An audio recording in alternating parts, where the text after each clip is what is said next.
All right, good evening and welcome to the school committee meeting of May 20th, 2026. This is our annual reorganization meeting following town elections. As superintendent of schools, I'm acting as chair pro tempore. Sounds good, doesn't it? And bringing this meeting to order as part of the regular process of reorganizing the Whitman-Hanson Regional School District School Committee. This meeting is being brought to order at 6:31 p.m. and is being recorded and broadcast live on WHCA and also available on a Google Meet that was on the meeting posting. Would you please join me for the salute to the flag?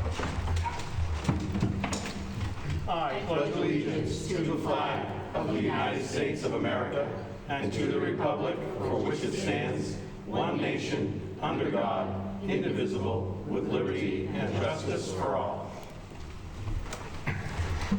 Thank you, everybody. So, town elections were held in both Whitman and Hanson on Saturday, May 16th. I'd like to congratulate Steve Boyce and Chris Marks from Whitman and Hillary Niffen and Warren McCallum from Hanson on their re-election. Thank you so much. Thank you to you and to everyone on this committee for your important volunteerism to support the students, staff, and families of the Whitman-Hanson community. At this time, I'd like to ask for nominations for chair of the school committee. I'd like to nominate Ryan, please. I'll second it.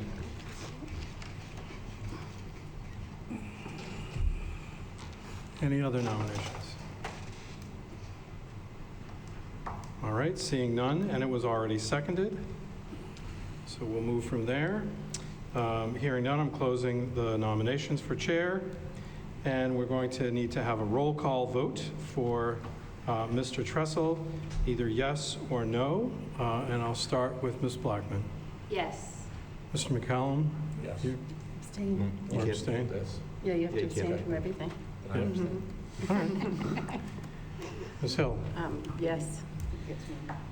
Ms. Marks? Yes. Mr. Tressel? No, yes. You outvoted. I hear that. Mr. Roth? Yes. Mr. DeGravio? Yes. Ms. Stafford? Yes. Ms. Niffen? Yes. Mr. Boyce? Yes. All right. Seeing 10 to 0. 9-1 abstain. 9-1, thank you. 9-1, No, 9-0, and an abstention.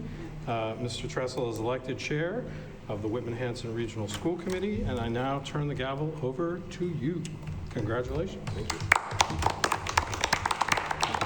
Thank you. So I will now take nominations for vice chair.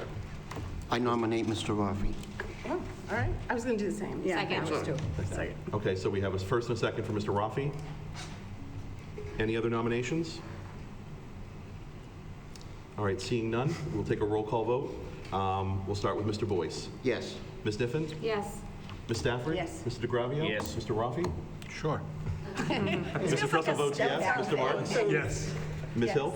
Yes. And Ms. Blackman. Yes. So just to explain, so Warren has not been sworn in yet, so Oh. he can't actually vote on any items tonight. So it's tough. He's a working man, and it's hard to get to town hall before they close. When your hours are the same as town hall Yeah. hours, it's very, I Yeah. got in there right at the nick of time. It's tricky, because in Hanson, our people are not there on Saturday night like they're in Whitman, so. Yeah. Tuesday night, yeah. Well, no. No. Saturday after the vote? Correct. Oh, okay. Oh, okay. Yeah. It's challenging. Yeah. So Warren is going to participate in terms of having, participating in the discussions, but he just can't vote on anything. So I'm not including him. I'm just trying to follow the law. I'm not picking on him. Okay, so that is 9-0 for Mr. Rafi. Listed on here as clerk, but as that was a mistake on my part, as Ms. Blackman reminded me, we voted in our policies to eliminate the roles of clerk, treasurer, and assistant treasurer because those roles are filled by district employees. And I think this would be as good a time as any to make a note of our clerk, Ms. Cruz, who does so much work for our school committee. Let's vote her in anyway. Yeah, I know. So, all right. Well, thank you guys all very much. Do we need a motion to pass over that, or do Oh. we just? Yeah, can we have a motion to pass over the nomination for clerk? I motion to pass over the nomination. Second. Okay. for- All right, for any clerk. discussion? Just- All in favor? Okay. Any opposed, any abstained? Any opposed? Those are all been Any eliminated. abstains? Any- Yeah. We only have a chair and a vice chair now. We So- can let Warren raise his hand to abstain, right? I don't even know if he can abstain. I think that was kind of the question, so we just, Oh, yeah, the We participation. can take that part of the Abstain means Yeah. missing or incomplete information. So No. those are the, from my understanding. but I think that right now, he's As not a if you member have- of the school committee technically, so I don't know. Right. I think we all know, you know. We get it. We Yeah, figured yeah, we it get it, okay, all right. I just want to take a second and thank everyone for nominating me. I just want to say that I admire and respect all 9 of you very much, and it means a lot to me that you guys have given me this position because I know that I represent you out in the larger community, and so I hope that I earn your vote tonight, the next year. So thank you very much. The next item is public comment. Mr. Cook, do we have anybody? All right. My favorite public comment. No, just kidding. No. All right. Next up, we have student advisory joining us tonight. Good evening, school committee. Thank you for allowing us to speak tonight. We are excited to share some updates with you as well as say goodbye, as this is our last week of high school and last school committee meeting as members of student advisory. First, we'd like to share an update on our courtyard project. Through the efforts of Mr. Driscoll, Mr. Farrow, and all of us on student advisory, we are beginning the process of restoring the courtyard furniture. In the coming weeks and even days, we will be spray painting the furniture a clean silver color, removing the rust and adding stoppers to help preserve and stabilize the pieces. We are incredibly optimistic that with these improvements, the courtyard will once again become a welcoming and well-used space for students and staff alike. As we prepare to leave, we have also spent some time thinking about ideas for the future of student advisory. Although the 4 of us will not be here next year, we are confident that the next group of student representatives will continue to make a positive impact and serve the Whitman-Hanson community to the best of their abilities. One idea we hoped to implement this year, but unfortunately did not have the opportunity to complete, was the creation of a school-wide calendar and bulletin board featuring athletic events, club meetings, and community activities. We envision this calendar being displayed near the main staircase by the main office, giving students an easy way to stay informed, get involved, support one another, and strengthen our sense of community. We are working on an outline for this project so when the new students are elected, they have an idea on what we are thinking and where to start. We also hope that the next student advisory group will continue our annual spring cleanup.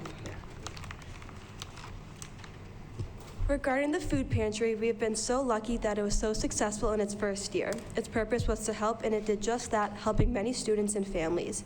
We emailed the school district and all teachers recently to gather last-minute donations from teachers and restock it. However, we plan to keep it stocked until we leave for college. It will be used all summer. In fact, I believe it will be more used in the summer since school's not in session and the meals are not provided. So I'm hoping it will help even more in the next few months. And afterwards, my younger sister, Alyssa, and the new student advisory group will help take over.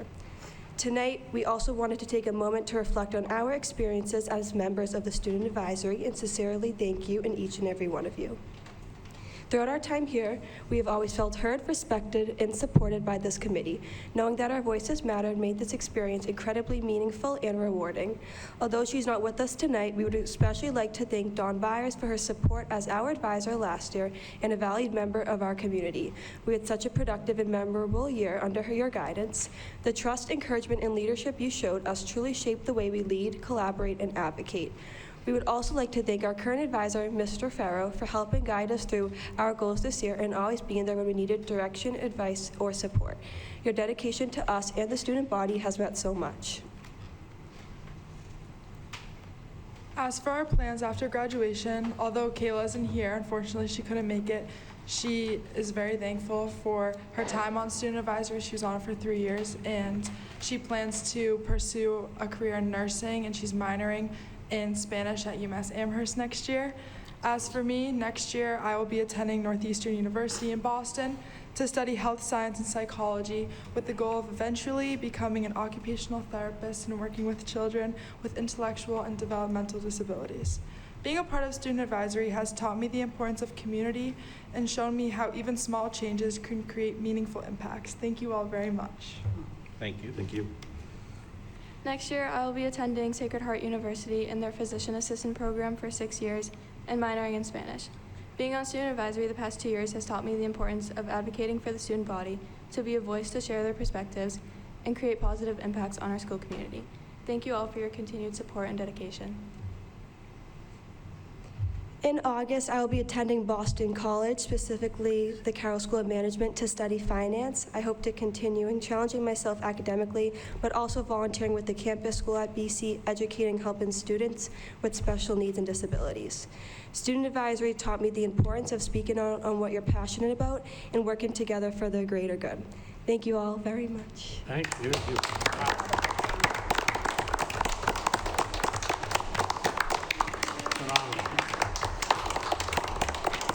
And thank you for taking such good care of Jackson and Best Buddies, personally. Thanks.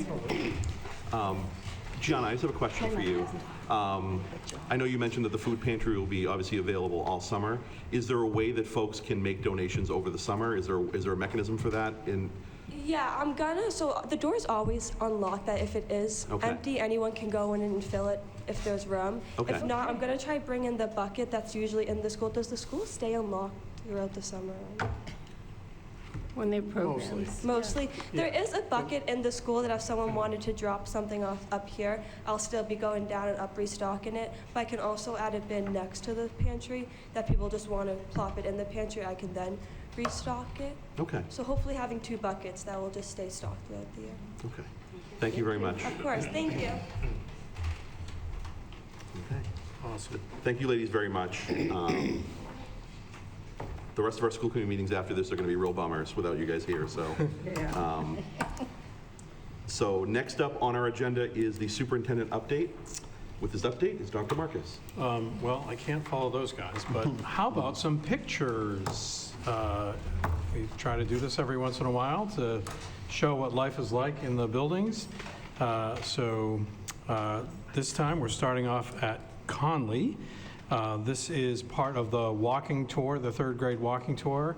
You can see these guys are in Whitman Town Hall just after voting, so they're getting a cool experience there. The next is that same tour, and they're out by the monument having a break and learning about the town. Duval actually does the same 3rd grade tour. Here is a 1st grader using our new U-Fly program. U-Fly is a program that Mrs. Farrow brought to the district that is about phonics instruction, and it's got a lot of really great sort of rhythm and cadence that kids use. And this child she was being able to be the leader because she got her possum ticket pulled, so that's kind of cool. And here is a roller coaster science project in 4th grade. So that's all at Conley. And we move on to the high school. This was the DECA group that did a really amazing presentation last week and talked all about applying for jobs and what to do on interviews and giving a demonstration of what you need to do when you're at a job interview. So that was kind of cool. This was part of the experience here in the library the other day for the art show, and you had mentioned about the plates. And here's some of the plates that were being raffled off that day. There was another whole table full of individually designed plates that were part of Ms. Marr's project. And then some more artwork that was all around. So it was just filled this whole space, not only with sort of, ceramics and paintings and drawings, many of which are still up, but there were also sort of technological things. There were video screens that the kids had done, and then the elementary and middle schools were out in the hallway. So it was really well attended, and we had some rock stars playing that night, which I don't have a picture of him. I have it on my phone.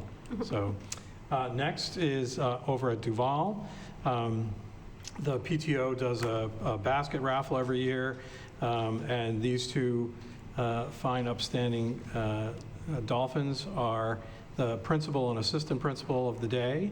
So they went around with Miss Craig and Miss Salamone and took charge last Friday.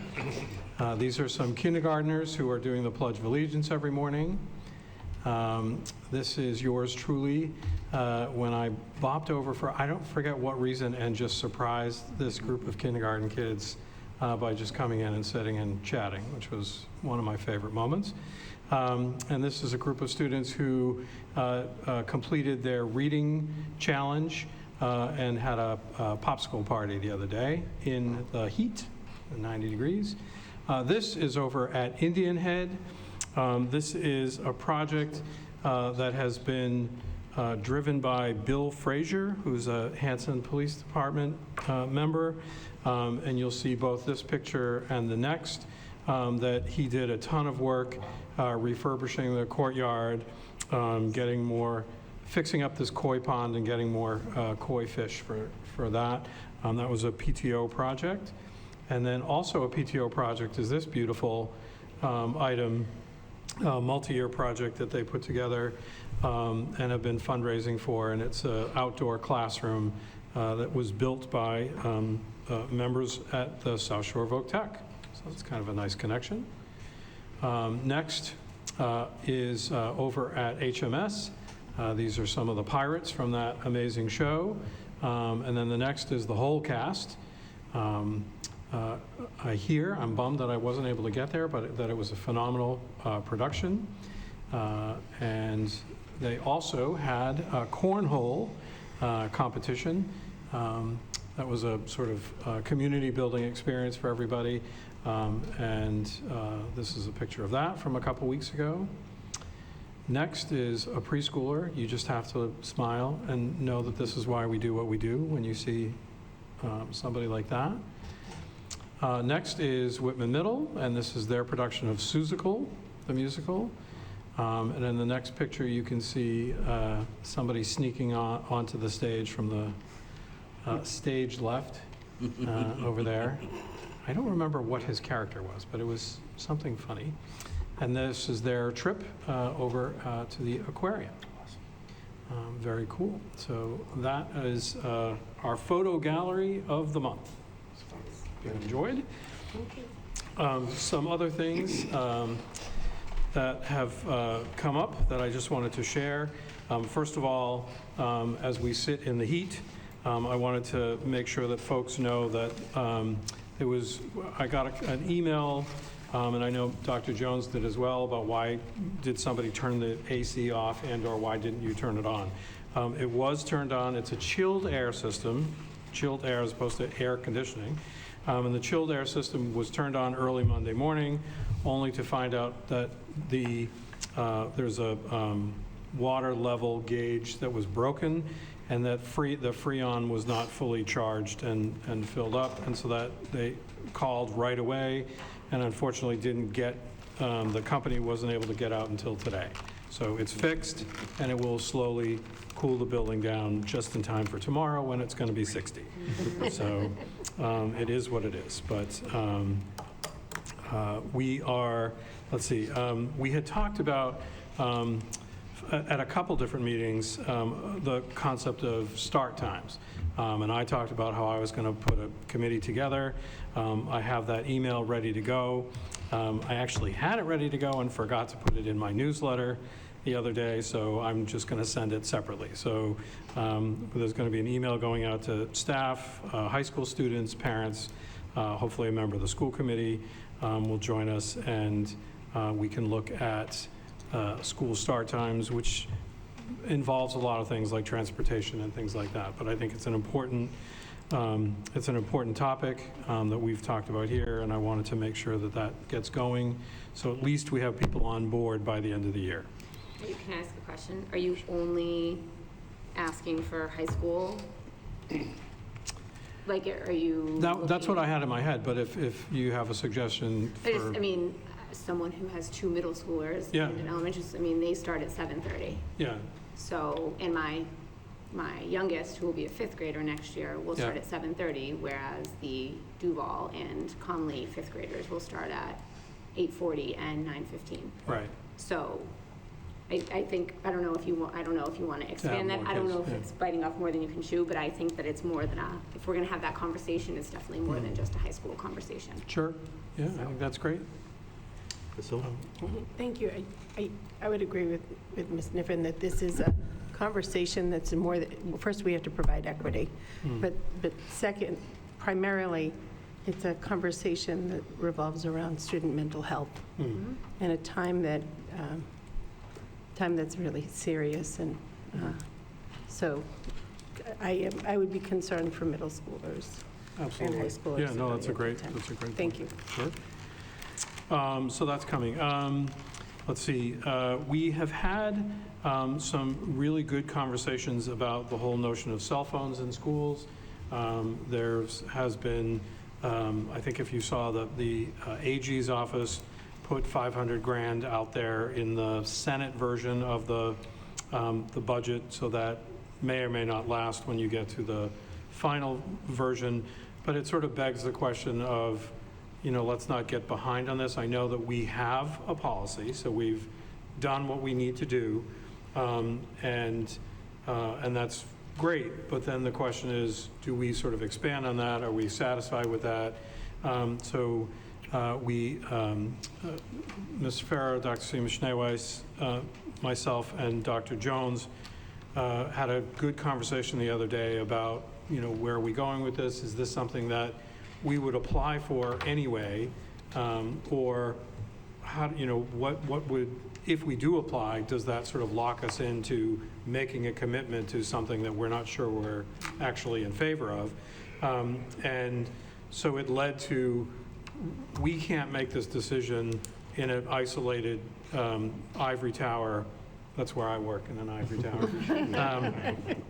So it really is important to hear from the constituents. So it led to the beginnings of creating a survey to really ask folks, what do they think, and sort of the up-down kind of vote piece of it, but also the more anecdotal, qualitative kinds of things that we want to find out from kids and staff and parents. Where are we going with this? There's a little bit of time, so we're before that we have to apply for that grant. There will be, as Mr. Wells had said, in that meeting or after that meeting, the money for this is, because this is such a hot topic, there's going to be money for this that's coming out in the future anyway. But if we want to apply for this first round, it's June 15th or something like that. So we're trying to get that survey out and get that done and kind of decide if that's the direction we want to go in. Not that it makes a decision for us, and that's, I think, the critical thing, is we don't want to apply for a grant that then forces our hand and makes a decision for us. So we have to really understand what that's all about. But does that make sense, or do we hold off and then sort of dig through, where we're at and how that particular procedure and the policy are written? So, Ms. Blackman? So the policy advisory group did ask permission of the full committee to be able to look at the cell phone policy. So just so that you know that Sure. that information should be coming at some point. We'll Great. have discussion about it. okay. Ms. Hill? And I believe this came up from the AG's office because it had, again, mental health implications that were quite serious. Right. And the idea was to make the time in school a sanctuary. And I think there's an idea, and I didn't know much about it until I went into, Eli Lilly had a huge conference, and I was under the impression as a parent that I would love to get in touch with my kid and that somehow I could run in and save them if something happened.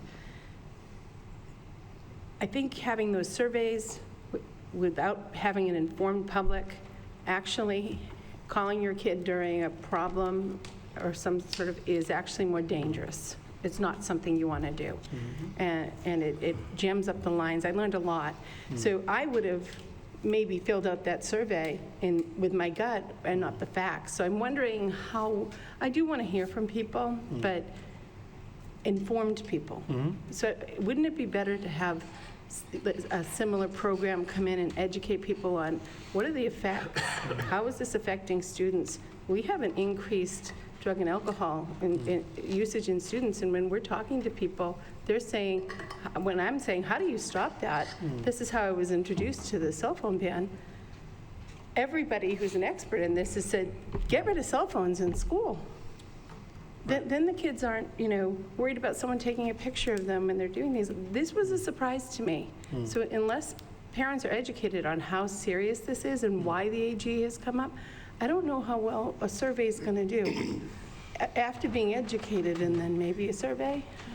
I think Some the sort of idea for program? the survey is not a vote. It's not for people to tell us we want to do X, Y, or Z. It's really to hear what are people thinking about it. And I think to your point, we talked about this. We have a hunch that people are going to say that one particular thing. I need to be able to get a hold of my kid during the day. No, this is really important. It's just the first step, because I don't think that anything is going to happen between now and September. It's going to take more conversation and discussion. It may take relooking at the policy, things like that. But I think this is just the first step in opening up the conversation to be able to hear sort of where to go with this. It's not a... Do you want to bring in Eli Lilly, or not Eli Lilly, the same program?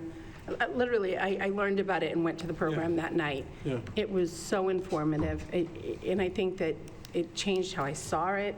It had people from McLean's Hospital. Yep. It had experts. We could probably bring in a program like that to have Yeah, I people think understand that.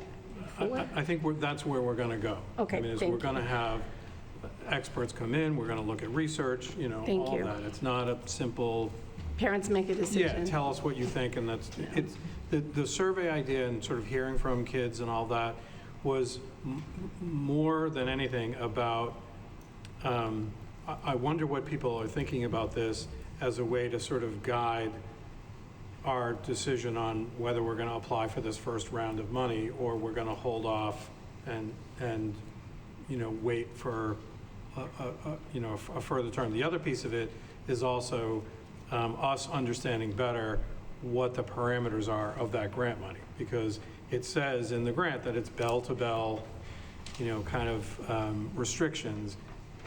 We have bell-to-bell restrictions. It's not clear if what they're talking about is bell-to-bell zero.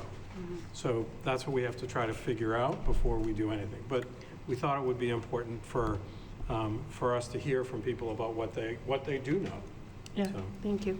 Okay, Ms. Niffen just had. So the House already passed the bell-to-bell ban on cell phones in April. So at Pembroke, I'm on the committee where we're looking at how, basically we're trying to get teachers who live it to help with the policy, because we understand, to your point, if it's bell-to-bell, what does it actually mean? And Right. someone who's not in a school has no idea how the management piece of it. Right.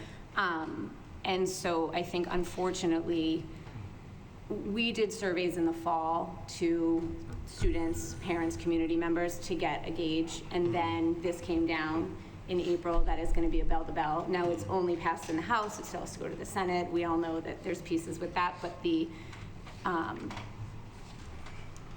implication or the hope, I think, from the legislature is that when the budget passes, it'll go through as part of it, Right. so that it'll be enacted in September. Right. So I don't know how much, I think it's probably a good idea so people feel heard to get surveys out at least, but I don't know how much, and and we're still very unclear as to whether they're gonna say it's gotta be bell-to-bell and each school district can do what they want. Right.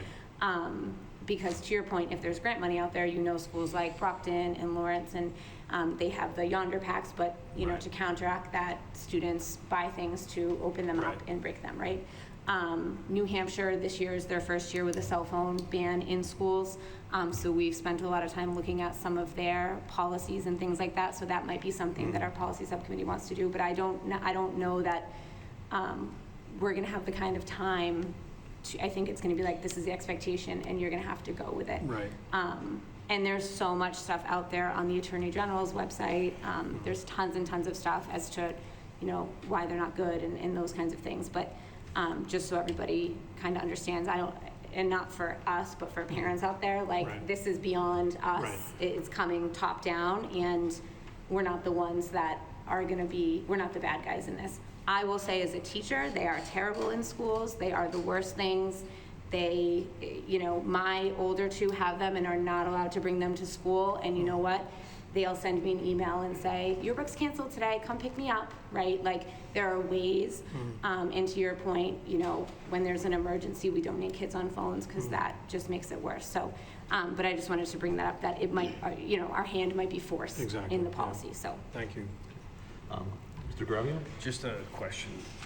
So we currently have a usage ban, right? That's what that would be? It's Yeah, a we do bell-to-bell have- usage. Yeah, we do have, because you had to put in a bell-to-bell policy. So we have that in place. But this will be a bell-to-bell possession. So it's, Ban. yeah, it's, You will not be able to possess a cell They phone. have jams, or too. you have. That's what I would thing, think, like because the other thing. the watches. I know, now I'm there's so glad you said glasses, that, you know, yeah. I could, Yeah. Those are part of it, so the Okay. watches are part of it. Yeah. okay. And the jamming. And it's possession. That might Like, you violate have to federal take it law. off and Oh, drop is it that- into something when you walk in. Yes. And who's watching all that stuff? Because that's about $100,000 worth of equipment. You know, where we've does gotten- that stuff go? I know Mr. Farrell looked into it, and it was, what was the pricing that you got? Yonder pouches is the one. Pouches, I saw those. It's approximately, it would be somewhere between, if it's just, it starts at the high school, about $14,000, and then you set it up that way afterwards. So you're gonna have an entire school go to the pouches at the same time at the end of the day? No, I mean, there's a process. If you want to Okay. describe the process, I can describe it. No, I mean, I think it's a good question. Yeah. I think the bottom line is that, to Ms. Niffin's point, our hands may be tied anyway, and it comes down as law, and that's the end of it. So we just have to put something in place. Okay. And it may be funneling kids through, 8 places to Okay. unmagnetize your thing. Yeah. I've heard about the jamming. I've also heard that the jamming there are legal implications for that. Sure. And then that jam everybody else's too, the Correct. janitors, Right. So. with the pregnant wives. Right, so there is, but we do, and I think that's why, we want to sort of understand where people are at, and sort of gauge, the perception from students and parents and all that. But we also don't want to be behind the 8 ball come September, whatever it is. And Sure. we still have a policy saying, our bell-to-bell policy is, for the high schools, you can't, nothing in class, can't use it in class. Yeah. You can have it out during passing time only, Okay. or at lunch. Okay. Those are fine. And so that's our sort of bell-to-bell, is that it's restricted, but it also puts it on the teacher. And so now there's that whole thing. The policy at middle and elementary is just no, you just don't have it. So it's really just here that we have to kind of figure out if our bell-to-bell is going to be 0 Okay. or Well, not. kids have them in the middle school. Yeah, my Yes, kid they definitely have has them. his- I was gonna say, my kid definitely has his Let them take phone. them to school, you know? No, even at I know he elementary, shouldn't, they have but there's a lot of things he shouldn't do that he does.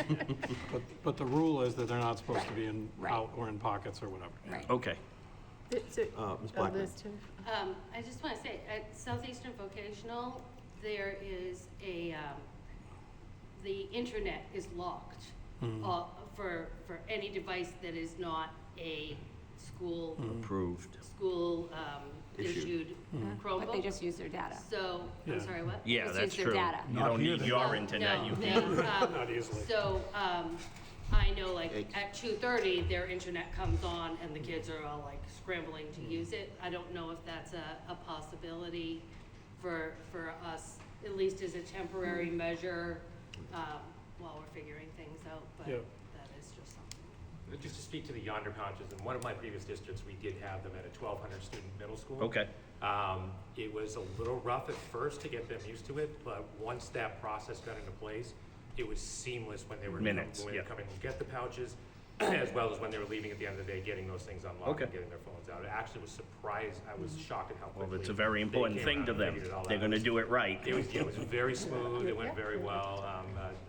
It was great. The Yonder pouches get a little beat up. They do. Oh, that's- They yeah. take some Yes, use. But Anybody he recognizes. They don't carry them with them, or they don't stay in their lockers? they take that pouch, they put the phone in. Once they close it, it's magnetically shut. They carry that. They can keep it in their locker. Okay, it's there. Put it in their bag and Got carry it. it with them. Okay, it's their responsibility. I Yeah. like that better. Yeah.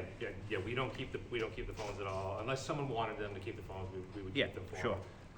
But it was the management was actually pretty well. They tried to defeat it a few times too. They're very clever. Yeah, It's kind of of fun course to they'll- see how they try to do they that. will. but They will weren't, defeat it. They weren't very good at defeating it. So. They have a second phone. Yeah, sure. Mr. McCallum? So I may or may not know a young man who went to a school that had those pouches, and he, along with all of his classmates, may or may not have brought in a second phone, Yeah. which was done on a daily basis, so the Yonder Sure. pouches were certainly used. There certainly There's was always- something went in there. It was sealed, and at the end of the day, they did collect it, but it was not their phone, and it was not what they were using all day. Very interesting. The reality of it was, the one thing that did come from it was that because that no tolerance came, and because you've already kind of given something over, there's now a different level of, if you've got the phone in your hand, now not only do you have a phone, you've been intentionally deceitful. Yeah. Yes. And that is where Malice. kind of your student handbooks and other things kind of ratchet up a little bit on that. Yeah. But it didn't take anyone's phone, but it did change kind of the culture, if you will, because they knew that teacher could not see me holding this. This was going to change everything.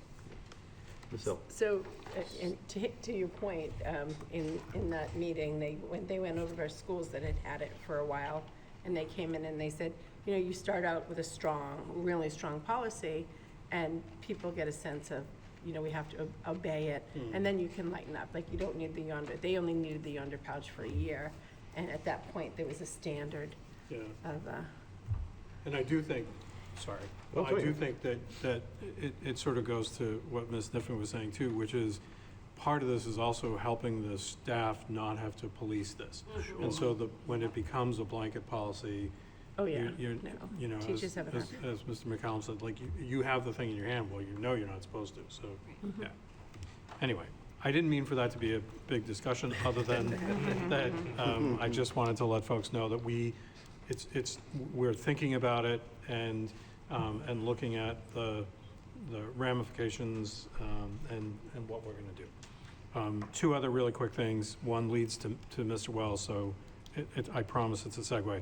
The first thing is that we are looking at our 21st Century Grant and looking to expand to elementary. So we had a visit from DESE the other day, and it was a really productive conversation. We looked at some of the things that students are doing, and we talked about the idea of going down to the elementary level and financially what that would mean and what the programs might look like and all that. So I just wanted you to know that we're continuing to explore that. And the last thing is about the bus bid, which I feel like I should just say, take it away, but I don't want to interfere with the chair's ability to call on you. So I'm just going to go bus bid. Okay. Mr. Wells, I believe you have an update for us as well. Sure, I think maybe we'll start with the bus bid. So, we received 2 bids, and after looking at the bids and receiving some feedback from the bidders themselves and conversations internally and with the IG's office, we decided we're going to cancel this bid and go back out to bid really quickly. The problem that arose was, once we started looking into the bid, we had at least 4 sections that calculated differently how you were going to pull together what the total cost of the bid was. So depending on which section you looked at, you could have different, one bidder would win, and you go to another section, the other bidder wins that one. So to make this fair to both of the firms that put into it, we are canceling the bid. We are reissuing next week. The bids will be available. We are running a very quick 2-week turnaround And this is really intended to get these two companies to come back in with a cleaner spec. The specification is going to be a 5-year bid, and it's the total value of all items combined for the full 5 years.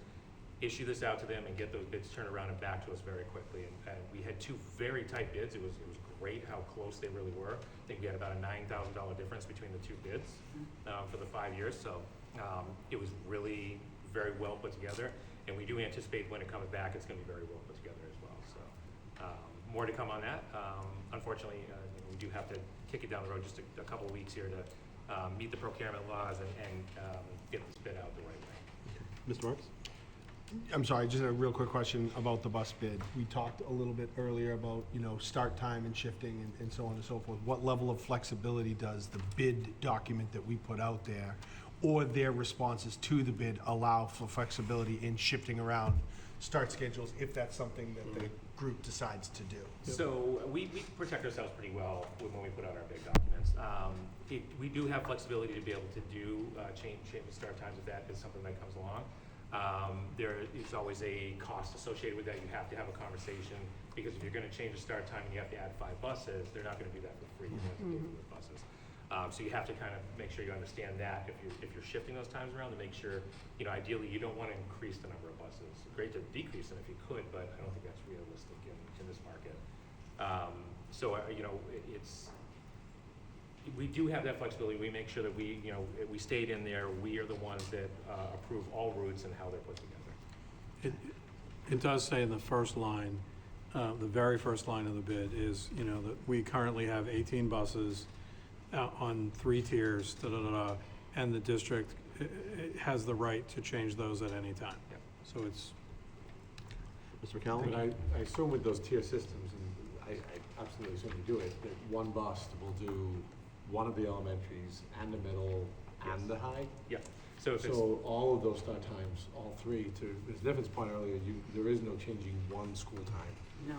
yeah. Because that will bump into the others, because you need a certain amount of time for a bus to finish its loop and then go do another loop. We've been there and done that. So that same bus will run its first route, then it needs staging time to get to the start of the next route for the next school that it's running for. So the same driver, same bus is doing 3 schools in a 3-tier system. So you just have to, again, that's where you have to be careful, because if you take all your schools and say, okay, we're just going to do one time, now you're going to have to, bring in 30 buses to be able to do that. It's just not realistic. Ms. Blackman? How does the 5th grade moving to the new Whitman Middle School in FY '28 figure into is that calculated into the bus bid? Because obviously that's going to shift potentially the number of students going to the elementary versus going to the middle school. Yeah, so generally you're shifting from one tier to the next tier. We'll have to look at that when it actually happens, and we'll have to recalculate it. But I wouldn't anticipate that it's going to add too much to that. We should be able to do it within the same tiers. I think it's in the bid. I think we specifically called out that FY '28, right? Yes. Yeah. I'm looking at George.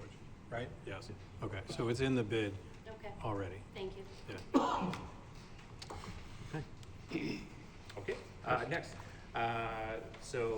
In your packet is the year-to-date budget report, most recent year-to-date budget report. To start with kind of looking at this report, I just wanted to share that we did do a little bit of structural change, nothing major, but when you're looking at the sheets that are grants, revolving funds, gift special revolving funds, capital trust funds that are at the end of the report, we changed from, the previous report had reported salary and non-salary expenditures. We changed that to expenses and encumbrances because we thought it was more valuable to talk about what we've actually spent so far and what we plan to spend at this point in time. I thought there was more value in the report and looking at it that way. And another piece of structure that we changed was on the grant page. We added a column and we put in what the grant award was for each of those grants, because that's also a pretty important piece of information for both the committee and the public to have available to them. Moving into the numbers, when we're looking at the summary page, there's a few things that have changed considerably, just as far as the numbers go, since the last time we ran the report. So if we're looking at the general fund section, I want to note very carefully, we do have, the revenue looks like we have an additional $1.4 million coming in, and expenses look like we have an additional $1.9 million going out. That is primarily due to the interest payment for closing out the Whitman Middle School bond. It was $1,230,000. So that has to come into the budget as revenue comes in, and then it immediately went out as expense at the same time. So we didn't, magically find 1.4 million and decide to overspend it. We simply had that money came in and went out, and it's recorded here in that fashion. With that said, we are projecting right now at the end of the year to be $528,000 overspent. What's driving that number is as we're working through the year, we're digging into these numbers and getting more acquainted with the system that's going on.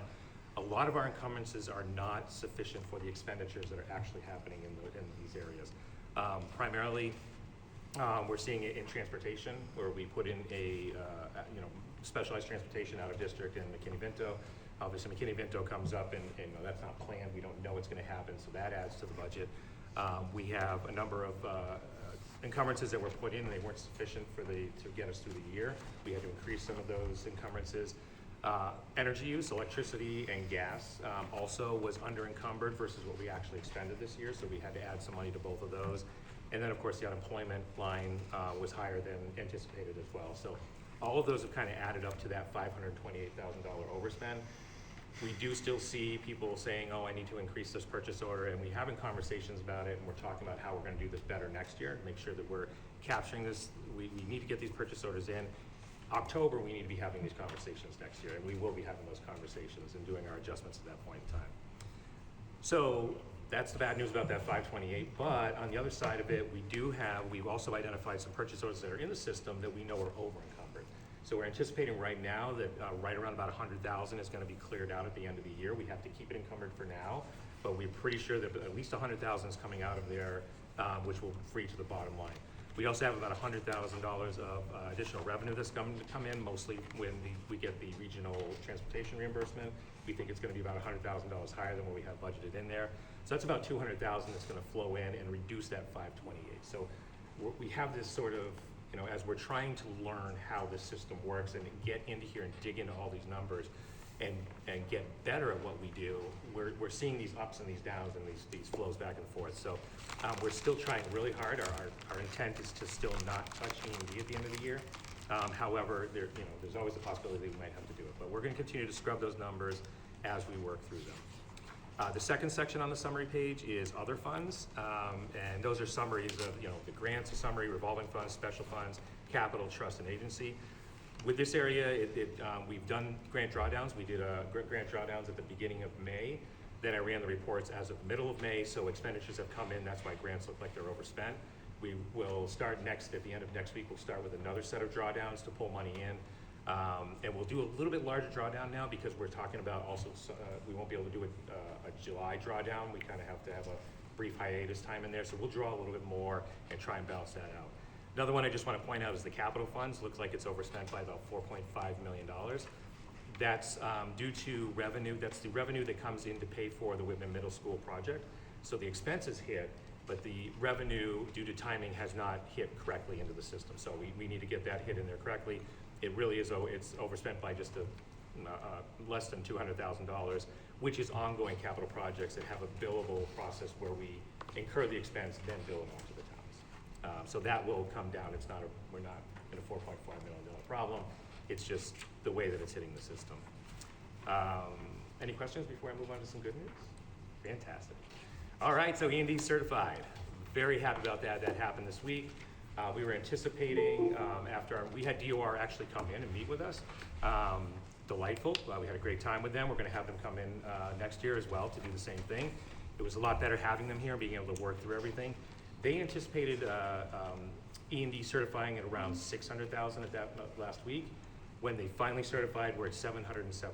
So a great location, great place to be.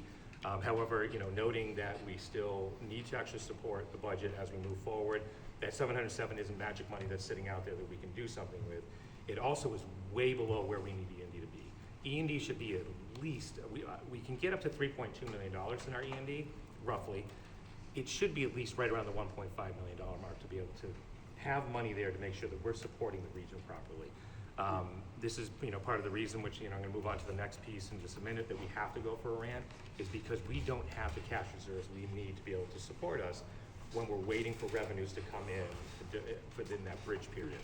So it's great to have that money coming in. It's also seeing it going out is a little unfortunate, but we're going to continue to try and protect that money as we move along. Ms. Stafford, is that a question? Yeah, Yes. Matt, so did we invite DOR to come in, or what was the situation that they were there? When I saw that, I'm thinking, okay, why So were it was, they here? yeah, it was very interesting how it came about. Like, we contacted them a month and a half ago and said, hey, we would love to have you come in and just sit with us and work through all of this, because we know there's some significant inconsistencies in what we're looking at as far as the numbers go.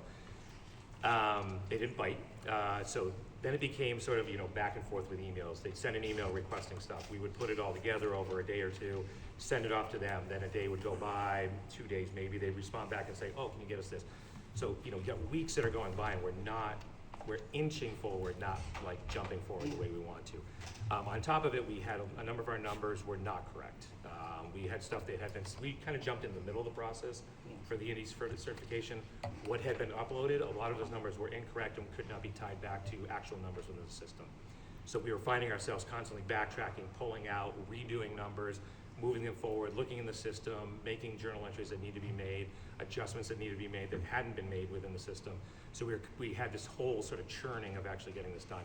Then DOR finally said, you know what, it's probably just gonna be easier if we come in and sit with you. And we're like, delightful. That's what we wanted, yeah. Next time we'll bring donuts, like if you get a notification. So they came in, they sat with John Chinette, who did a fantastic job working with them. Accountants talking to accountants, great thing. They were able to nail down through everything on that one day.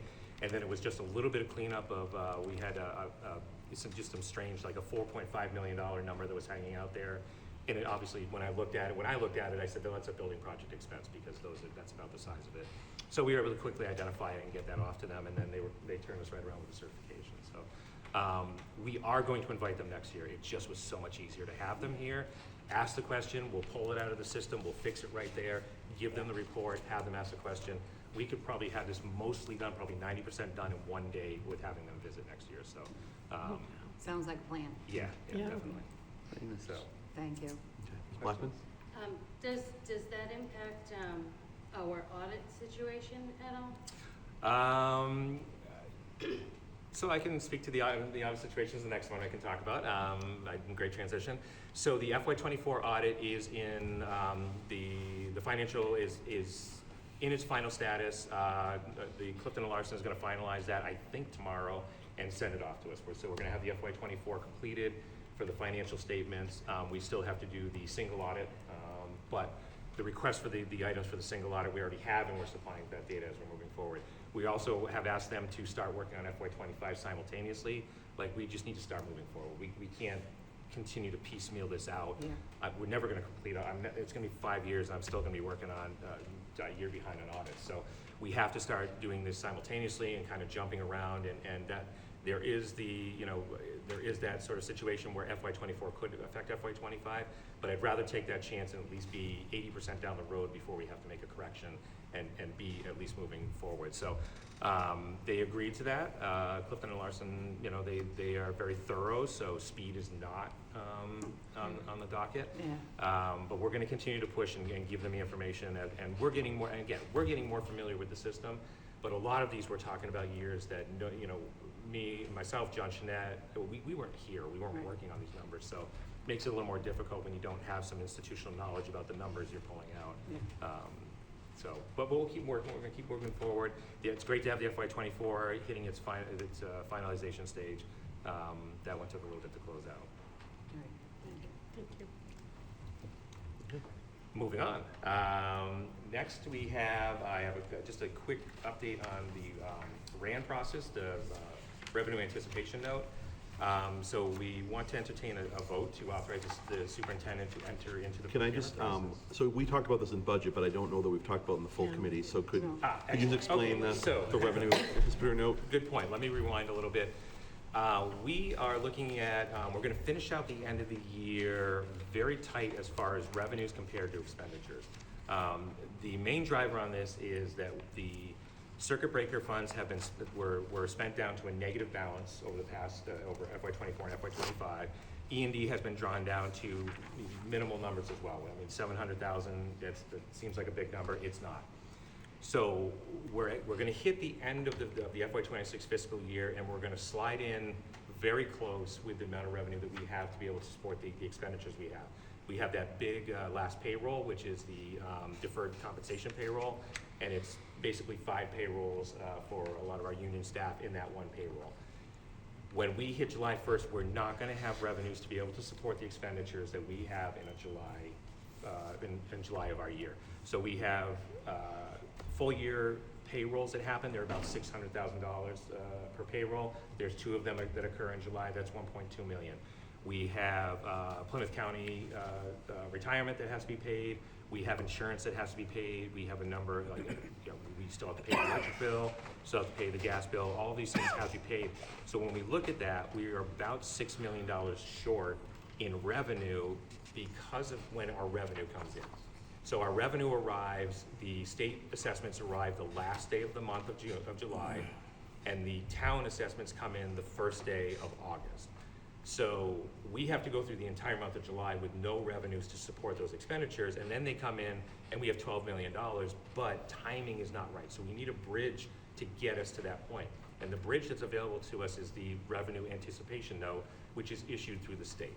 So we are, the school committee, a regional school district has the right to go out and do these revenue anticipation notes. They're not tied to town meeting. You're free to do them because it's about bridging you until the revenue comes in, because revenue doesn't come in at the same time and expenses have to happen.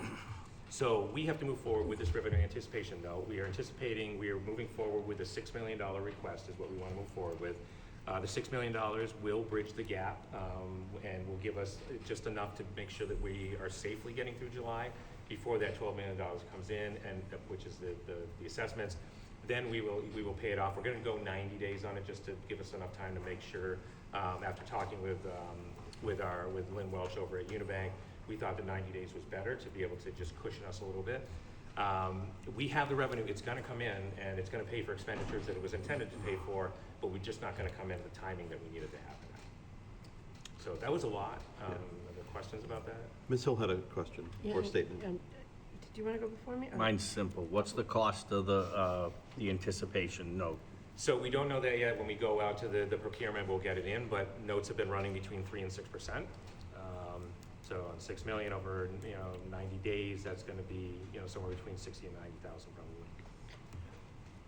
What are we borrowing against? Is it the assessments or is it the state aid? We're borrowing against the assessment, so it's a revenue anticipation note. So we share what our revenue is going to be, and it's sufficient to be able to support the note. So they give us the note. It's really just it's a bridge loan. Is really what it is. Okay, thank you. Ms. Blackman?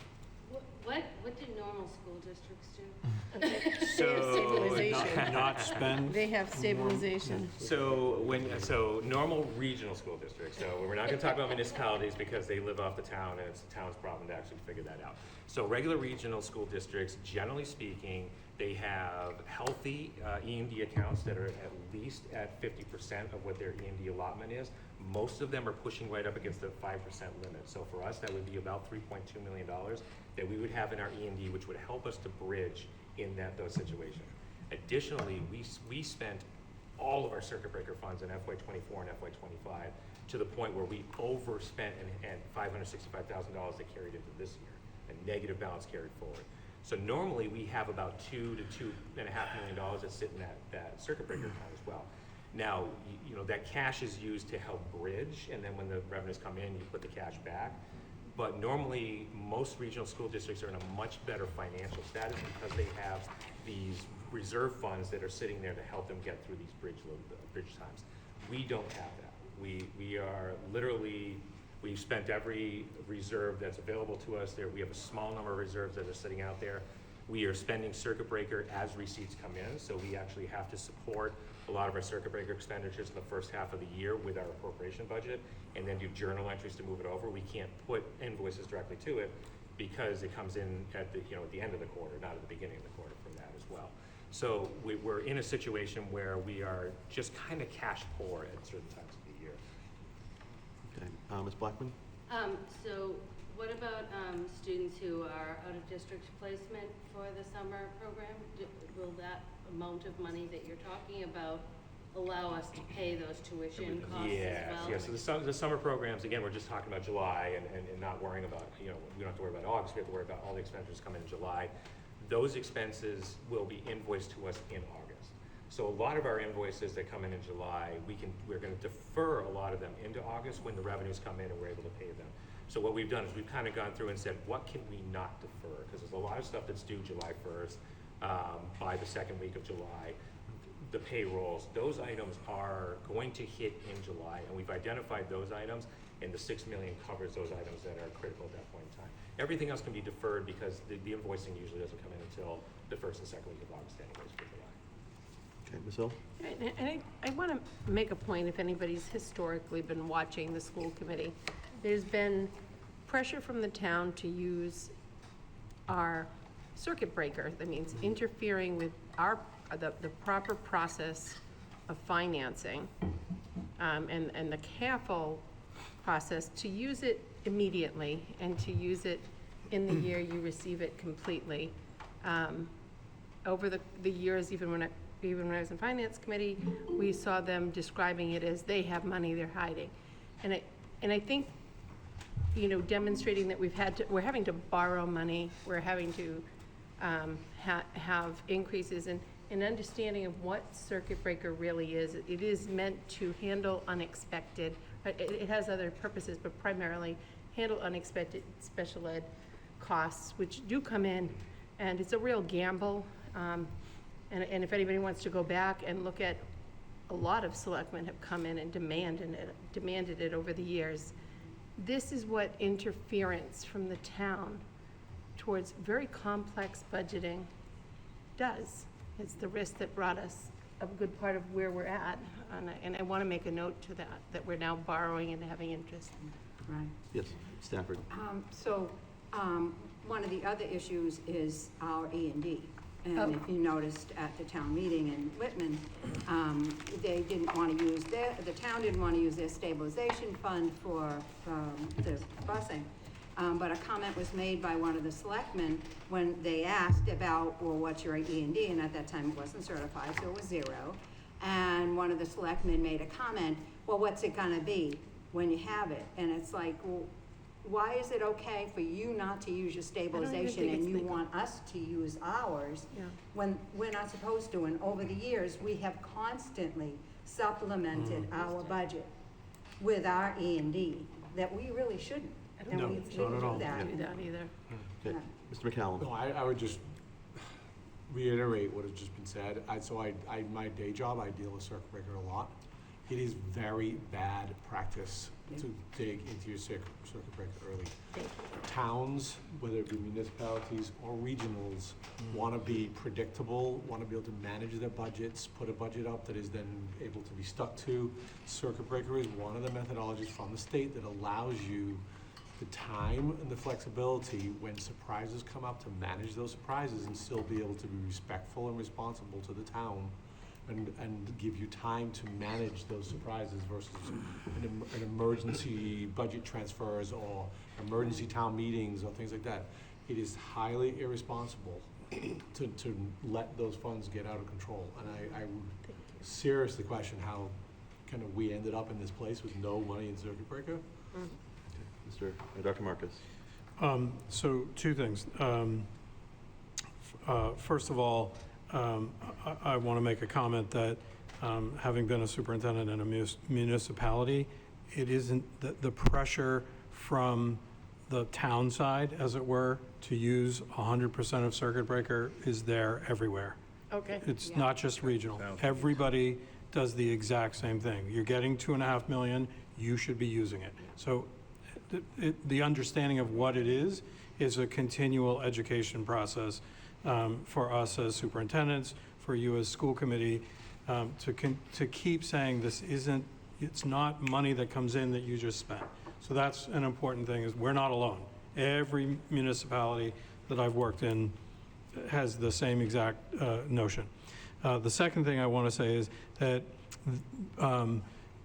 in a sort of reflecting way, I can't put all of the how we got here on the towns.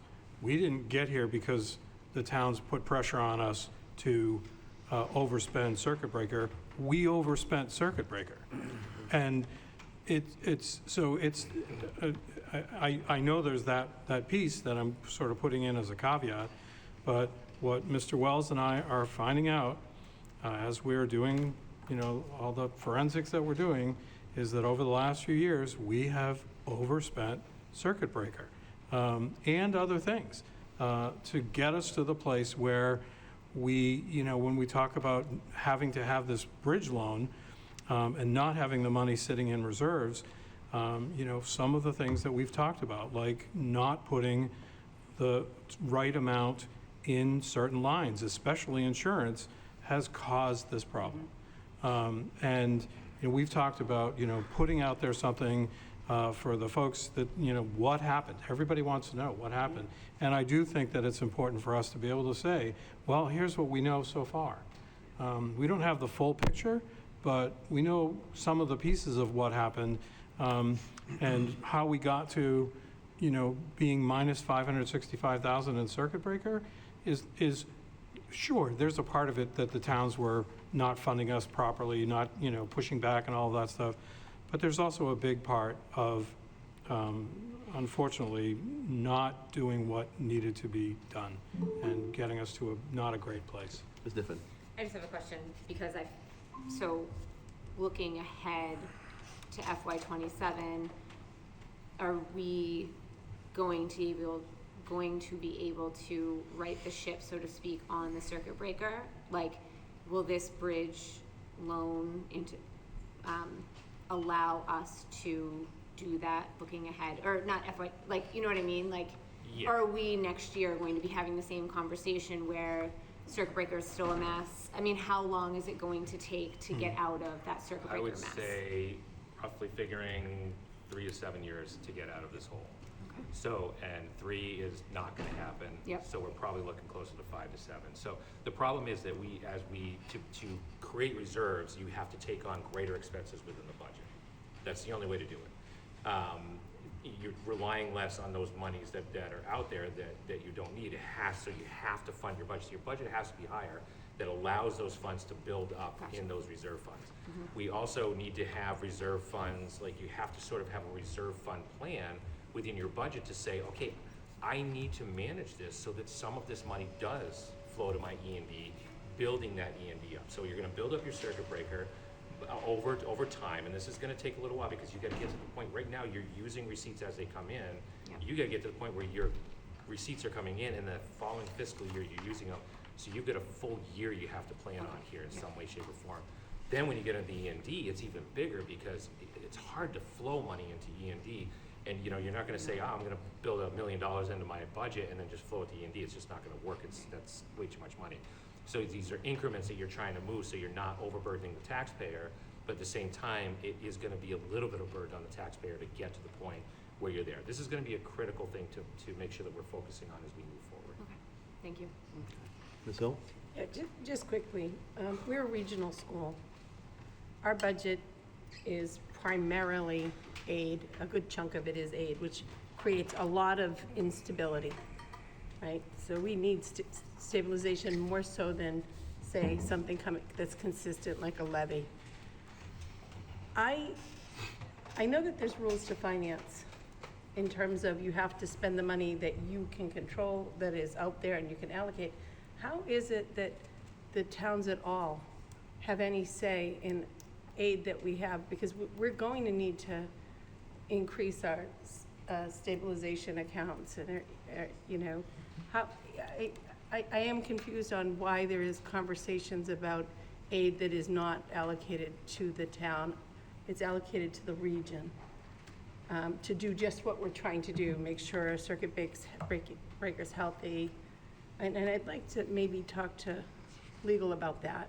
Because I, in the school committee, in the selectmen's meeting just last night and on the floor, the aid, I feel as if there's got to be some protections against that, because you can get the public all riled up and misinformed and, I think we have to do the protection on that. Yeah, we as a definitely committee. do. We have to. I think that we have to protect the state aid that's coming for our students, because that's what it's intended for. It's not discounted money. It has an intent.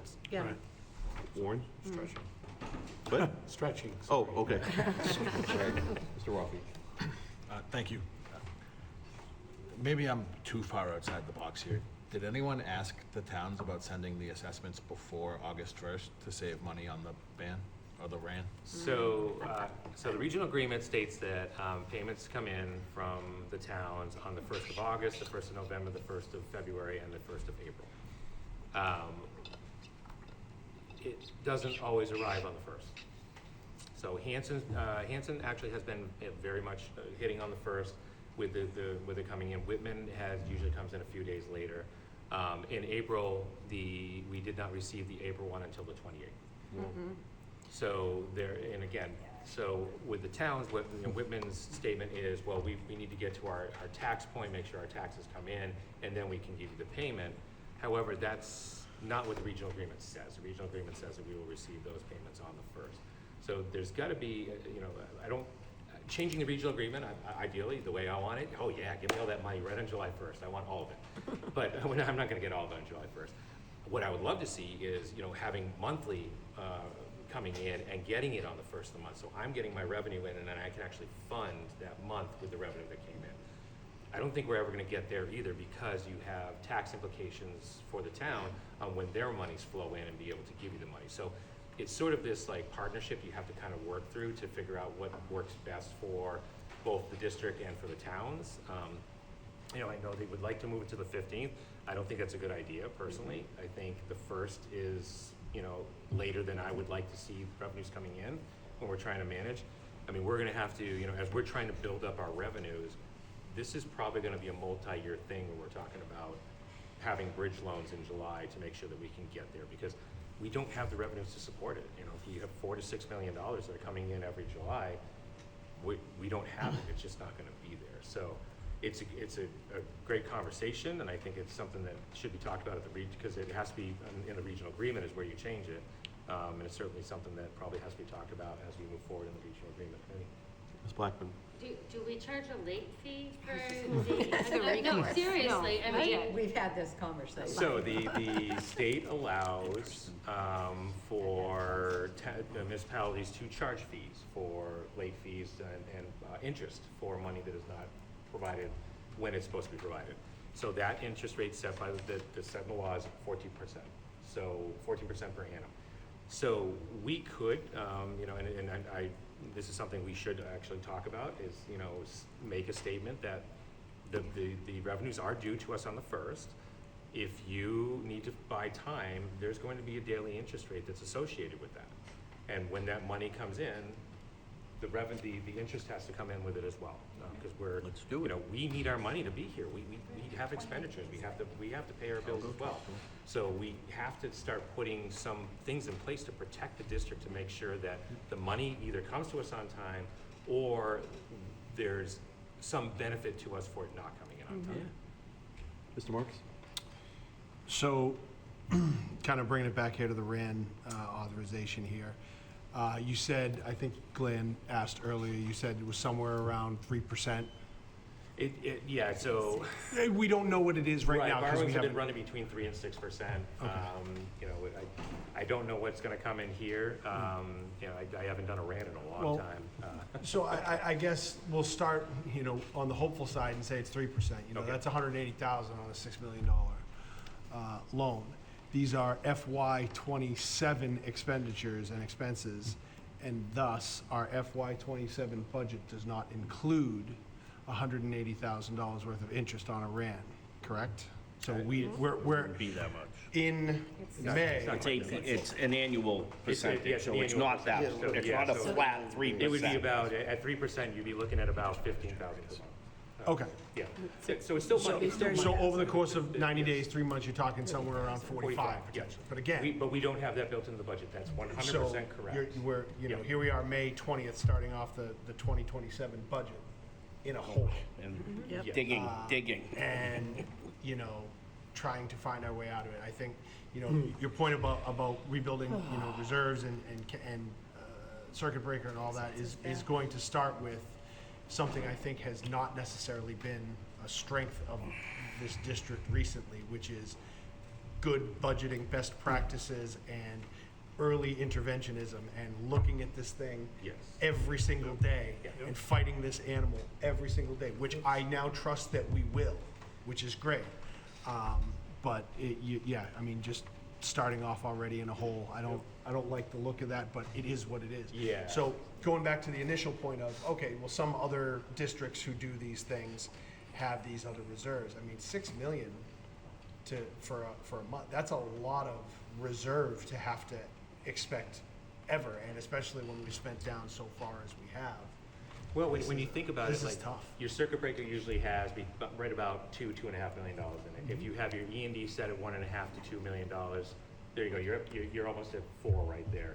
Then your regular revolving funds, you should have positive balances that are carrying forward. If you sum up all your revolving funds, you could be adding another $500,000 to $1 million there. So all of a sudden, you're almost at that $6 million point. And you can float in between the payments. Because you have all these little, you're like, okay, I'm gonna take all the money and I'm gonna put it in a bucket, and I'm gonna use it to support this, and then when all that money comes back in, I refill my buckets back and everyone's made whole. So that's how you kind of manage in a regional to get through that month that you have to do the bridge, is you bridge yourself. Now, it's just gonna take us time to build that bridge, but that's a great point, because when we put together the FY28 budget, the FY28 budget is going to have debt service in it of, we're gonna put in, I don't know, whatever the interest is that we pay this year, we're gonna put that in plus probably $10,000 to make sure we're covering what it's gonna be next year. So we're gonna have to have this continuous line that has debt service in it to cover this until we can get to the point where the reserves are built up enough that we don't have to do that. There's been a lot of talk out there recently, especially as relates to the recent elections, about living within your means. This is what living within your means looks like. When your paycheck doesn't come in, you've got to find a way to get you from A to B. Yep. And this is where we're at, and this is living within our means. Yes. I got one question. Glenn, then Stephanie. What would happen if there wasn't a bridge loan, if it didn't exist? We would pay these things late. What are these things that need to get paid? So, if there wasn't a bridge Nobody loan, dies is my point. I would be interviewing elsewhere. No, if there wasn't a bridge loan, like, the creativity is a little difficult at that point because we just don't have cash reserves. I get it, so let's just say it got if the paid bridge- late. Yeah, if it What is wasn't available what's to the you- penalty to that? What's that? You have. Okay, it's paychecks, So the actually. real piece is about People aren't gonna get their paychecks. Right, Okay. $1.2 million worth of Yeah, payroll. I'm not okay with that. That's all. I just wanna know if it was like That's your big hit. insurance or $1.2 something. million You'll get it when we insurance. get it. Then your $2 million for your Plymouth County assessment, your MTRS assessment, your insurances, you have to stop paying insurance, health Okay. insurance, the employer portion of health insurance. So, Very negative outcomes. absolutely. Okay. There's no I was bright just on curious. I know if I don't pay my car payment, my credit score goes down to a little, so. This is a Right. lot worse. Well, I mean, you also know that it's- He gets around from TJ. I just wanted to know. It's all about the timing of cash. It's the timing of when those revenues come I get in. it. That's what kills us, is that, if we had revenue that came in on July 1st, we're not having this conversation. Yeah. Ms. Blackman. So is it worth having a conversation with the towns, not to ask for the full amount that's due August 1st, but to ask for them to forward their share of the July payment, just so that we can make do, because it will save the town in the long run, and both towns have funds that they probably can dip into for a month in order to have that be an option. I think we'll look into it. We can always have a conversation. Yeah. Can't hurt to ask. No, I think that's exactly right. They're gonna So say no. what is the vote on RAN authorization exactly? So are we just to see what the note would come back at? Or, So this is authorizing the superintendent to enter into the procurement to procure these funds. So it's like a procurement. They go out to bid. Companies will bid on what they're loaning you for the money. They're bidding on that interest rate of what they're going to get back for interest. The low bidder wins it, but this is to go out and do this bid. The problem is that the amount of time we need the money, we want the money to come in, and the way we have the timeline kind of set up to have the money arrive on June 15th. That gives us the comfort zone to have the money sitting there and know that we have it and we can start the year. If we don't do this now and move forward with this RAN now, we will not have enough time to get the money in. So this That was is my next question. critically a timeline piece that's a little troublesome. So if we go out for the procurement, but then in the meantime talk to the towns. Yep. We don't take it. necessarily have to accept accept the bid if the towns are willing to give us that chunk of money earlier than August 1st. And we'll do that immediately. Yeah. The vote that Matt's talking about tonight is an up to. So if we can go lower, then we'll go lower. Yep. Ms. Hill? I do think we should keep in mind that where the money, what bank account the money's in is where the interest happens. So there is, the towns might be considering that loss of money Sure. in terms of if they give us, millions early.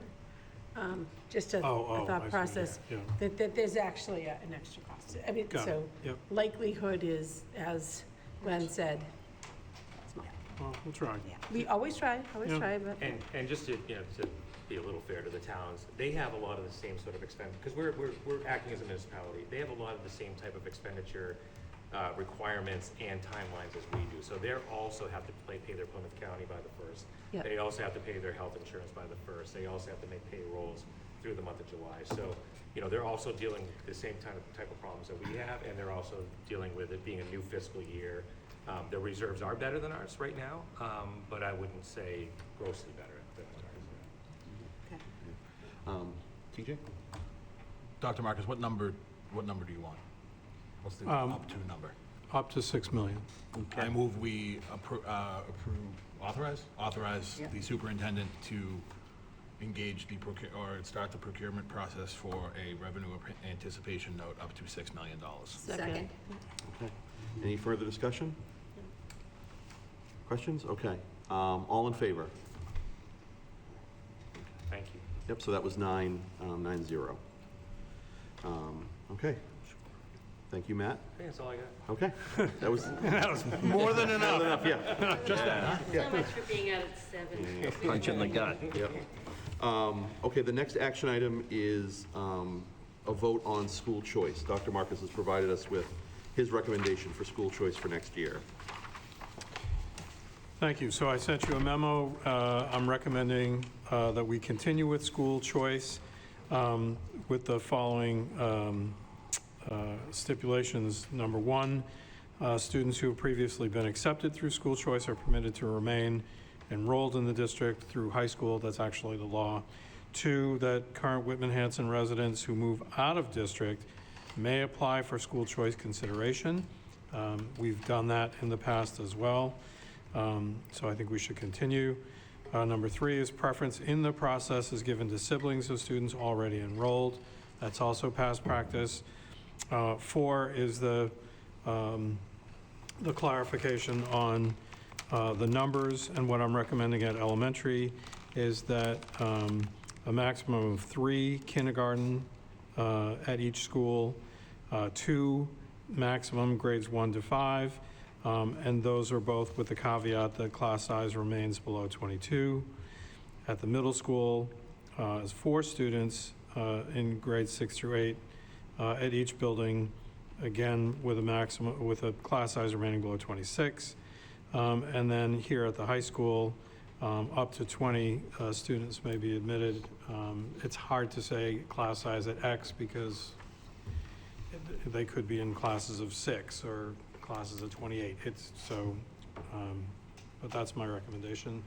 That's based on the past practice of the district as well as an analysis of where there are available slots at this point. Mr. Marks. Yeah, a couple quick questions. So, number 1, 2, and 3 are all current practice that we are holding as of today. Correct. The changes you're talking about are in number 4, just changing some of the numbers at each. Correct. Correct, okay. And then the other question I have is the middle school level.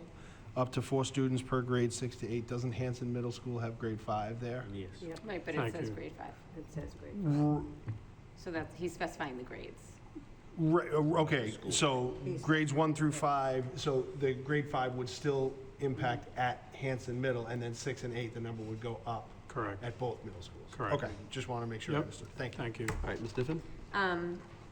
What are we talking about with seniors? Typically, in the past, the school choice was open to grades K through 11 and I think that the idea is you don't know what you're getting a student school choicing in, and so perhaps they don't have the requirements to graduate. It affects our numbers to DESE and things like that. Is that still a consideration? Is that more of a conversation? No, I would say that I'm not suggesting we change that, so. Okay, Yes, so I So then think we have it's to K clarify. through Yes, 11. K through 11. okay. Yes. I thought we did 11. Yeah, it was 210. Okay. Sorry, that was my mistake. So it should say high school K to 10. Okay. I'm sorry, 9 and 10. Mr. Rothi? Just real quick, is that 20 students each in 9 and 10, or 20 students Total. total at the high school? Up to 20 total. Thank you. Ms. Blackman? So I love that we offer school choice, because not only because it brings revenue in as well as goes out.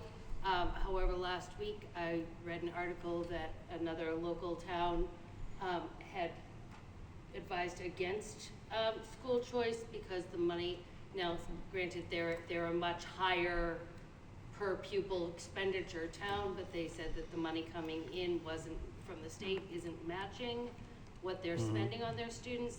And also there's no way to know if special education costs would be coming in. But I'm looking for clarification.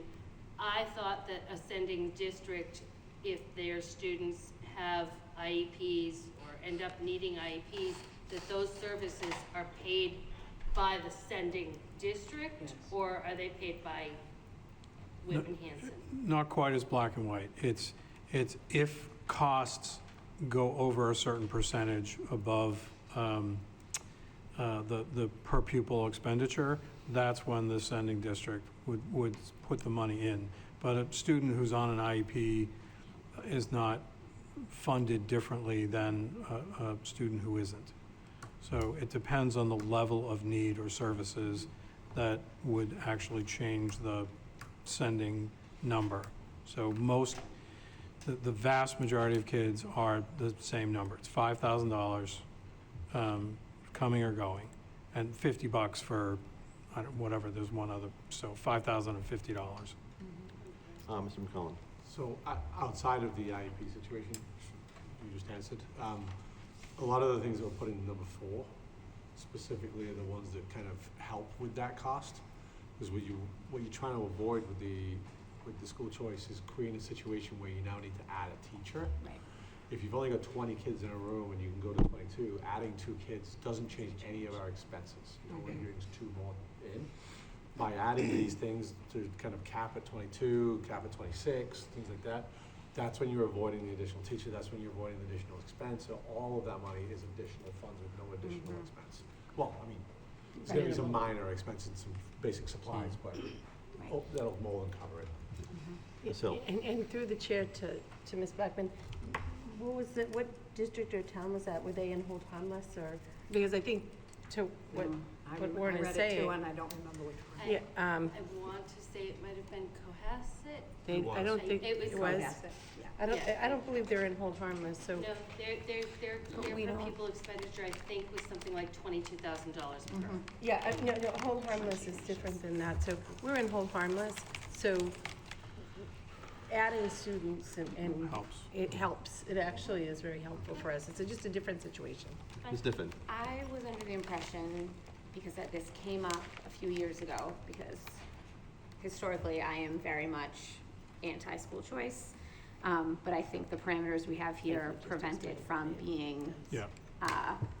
like it helps it be cost effective to the point that Warren my concern is students coming in and taking opportunities from our Right. homegrown students, if you Right. will. But I was under the impression that school choice students are not added to our enrollment, and they don't help. So your enrollment, and I could be wrong, and I feel like this came up a few years ago, and so maybe it was something else that was affecting it. Maybe it was charter school students leaving the district, something on those lines. I just haven't felt, I mean, it is what it is, and we're in it, and if the parameters are here and it can somehow generate revenues, who am I to say no? But I'm not sure how much this will help get out of autonomous. But I just think there's a lot of, $5,000 per kid is Right. we're not getting our money's Right. worth in it, so. Chair, just because it prevents a teacher from being fired. As classrooms shrink, it keeps jobs. Sure. So it does keep our classrooms. No, I was just saying our enrollment. And then the $5,000, it just keeps the classes intact, and so it does help. Sure. Keep it. And then these kids are like we said, you've had to do smaller numbers because our lower grades are Right. larger. So maintaining what we have without an additional cost and allowing for our children to go up without having to rehire and have these really qualified staff members, which I think you'd appreciate, maintain their employment.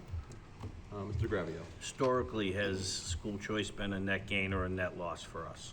That's a great question. I looked it up. This year it's a net gain. Yeah, it's a net gain. I think in our budget this year, it's 372, I think was the Yeah. thousand. 372,000 we gained? No, that's what we brought in, and then for students, because the other thing about school choice is Sure, that so we we can't pay to prevent go student- out, yep. And there's about, I think it was like 305. Okay, so it's a So- 70, all right. Yeah, About so, 50. Is it 50, all right, it's not changing Okay. lives. I think so. I think it was, it was around No, there. it's on- It's a right, net, it's it's a better net than a gain for loss. us. We send out fewer kids than we bring in, so Okay. it's, but I know that, I think everyone here knows it, but for people that are watching at home, a vote against school choice only prevents us from bringing kids in. It can't prevent kids from going out. So if we're We pay- already sending oh, kids yes, out. okay. That's Good to know. that we would just lose that money. Yeah, we'd lose the option to Yeah. get money. Right. Okay. And I think It's to really all Ms. about Sniffen and money Mr. right McCallum's point, the whole idea of number 4 is to continue to have that, to bring kids, especially kids who are siblings, that's the biggie. Yep. But then to make sure that we're not sort of overextending ourselves, or that we've put some version of a cap on it so that we're not, losing resources or having to lose teachers or things like that, so. Okay. Any other questions or discussion? All right, so can I have a motion? Motion to approve school choice? Second. Just with the, Well, there's just the a caveat that specific it's 9 and 10 and not all of high school. Yeah. Motion to approve grades K through 10, school choice with Oh, students remaining in the school for grades 11 and 12 if they're already in the district. Second. All right. Any discussion? All in favor? All right. Okay, so that's 9-0. Well, no, someone mentioned to me that because the camera doesn't always go wide, they can't see the vote. So You can I'm up saying. top. What was that? Up top, you get everybody. Oh, okay. But I don't know if that's going out on cable. I guess Okay. that's the point, was someone that was watching on cable, like, you don't say the votes. And so I'm trying to be better about that. Okay, thank you guys very much. The next item is just subcommittee and liaison assignments as needed. The reason I put it as needed is because my inclination is not to change anything if people are happy with their current assignments, but there are a couple changes here, and there is one, and I guess I also, as I think I emailed everybody, if there was somebody that was saying, like, look, this subcommittee is too much for me, I might need to step away, like, this would be a time to bring that up. But the big ones, I think Ms. Blackman and I would really appreciate another member on policy subcommittee, because it's just her and I. I don't know if anyone is interested in doing that. I'm not volunteering. Okay, that's fine. I have a question. Yep. All right, I just want, I thought you were volunteering. I just want to explain, I own a business. My partner unexpectedly retired on me. There were Yeah. two of us, so I went from working 25 hours a week to 50, whatever. So Yeah. my time is very limited, but if I could do something remotely, I will do that. Okay.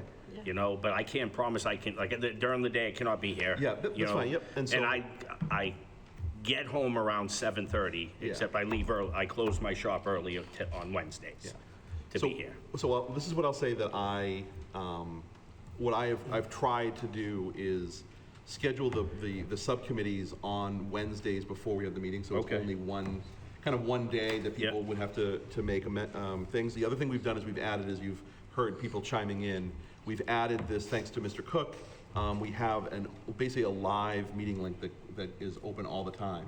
So for example, like Mr. Boyce and I had to approve meeting minutes last night, the same with the interim supercommittee committee on Friday, Ms. Stafford and Mr. Rafi and I. So there is a meeting link so at any point, that's just open and You people want can to add go. me to policy then, and I'll do it that way? Okay. You need someone, right? Yeah, I mean, we like someone, yeah, if you want to participate, I think that'd be great. I'm kind of obligated here. Everyone else does. You did raise your hand. Yeah, so I mean, I don't want to. Well, it's like, like I said, if we can also try it out, and if it turns out to be too onerous for you, I mean, like Ms. Blackman and I have been doing it with the two of us, but like I said, I think. I know. It's the one, I dropped out of it. Yeah.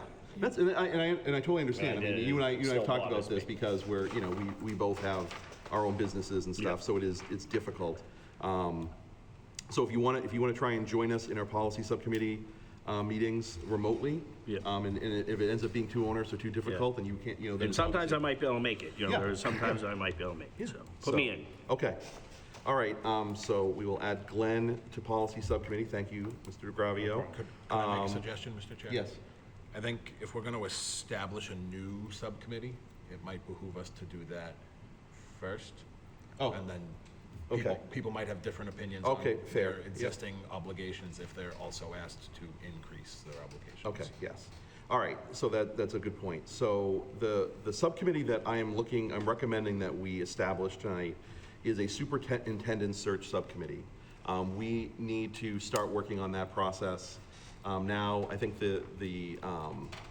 and I've received questions about this, because one of the things that, and Mr. Rafi can also speak to this too, because we've had discussions about it. If we remember when Mr. Costello was here from Mass back in January, he said that, to bring in an organization to help us run the full superintendent search is a process that requires a bid process. So the idea is that I think we would need to start maybe putting together that bid sooner rather than later, so that we would be ready to go for, that process. So this subcommittee would really be with the goal of starting that process, but as Mr. Costello pointed out, I mean, I think there would be, I think you referred to it as a screening committee. I talked to Mr. Wells about this today, like, an interviewing committee, but there would be a committee that would be created, or steering committee of something that would consist of not just this 3 school committee members, but also some teacher representatives, some student representatives. So that would be the big thing. This would just be to start the process going of that. So that is the the kind of the idea of that. So we can start that process. So then when we get into August, September, we'll have bids that we will put out for organizations, whether it be MASC or is it NESDAC is another one. There are a couple other organizations that do this, and then because it would be over $10,000, we would have to do the bidding process and so on. So that is kind of what, and again, I think the idea too with this subcommittee is that, I mean, ideally, I would think that maybe the subcommittee that's created tonight would also be part of the overall search thing later, but it doesn't necessarily have to be two. So I know Ms. Stafford has expressed interest in that because of her involvement in the interim subcommittee. So, Ms. Hill? I mean, and I would argue that if you were in the interim, maybe let other people also, because you've had some input. I would argue that I'm also interested in that. Okay. So in the same respect, having everybody have a play, have a voice in how this happens, so. Okay. I think that we would probably need so that's 2 Whitman members. Ms. Niffen? Okay. Right. I also, I mean, depending on how far it goes, like, I am in the business, so I think especially in this part of the state, like, everybody knows everybody in the business. Yeah. A little bit, you know, so, I mean, this is the process, but I think that that is something that I could potentially, like, or if I don't know somebody, I might know somebody who worked for said candidate or things like that, or I don't even know how far it would go, but Yeah. this is sort of my, you know, Okay. I work for one of those, I work with one of those, you know, like, so, just kind of, I would be. You were born for this. Yeah. I mean, so, I'm happy to do it. Okay. You know, depending on how far it goes and. Yeah. Oh, Mr. McCallum. And I would just say, I don't really want to be on this committee, but I certainly would be willing to be a resource for the committee, Yeah. because within my world, Okay, right. I circulate Yes. that world, and I may or may not know. Right. Yeah, well, when we get, candidates that are yeah, coming and in. when we get to that, when you get to that process, everybody will have a say Yeah. when it gets to that point, because.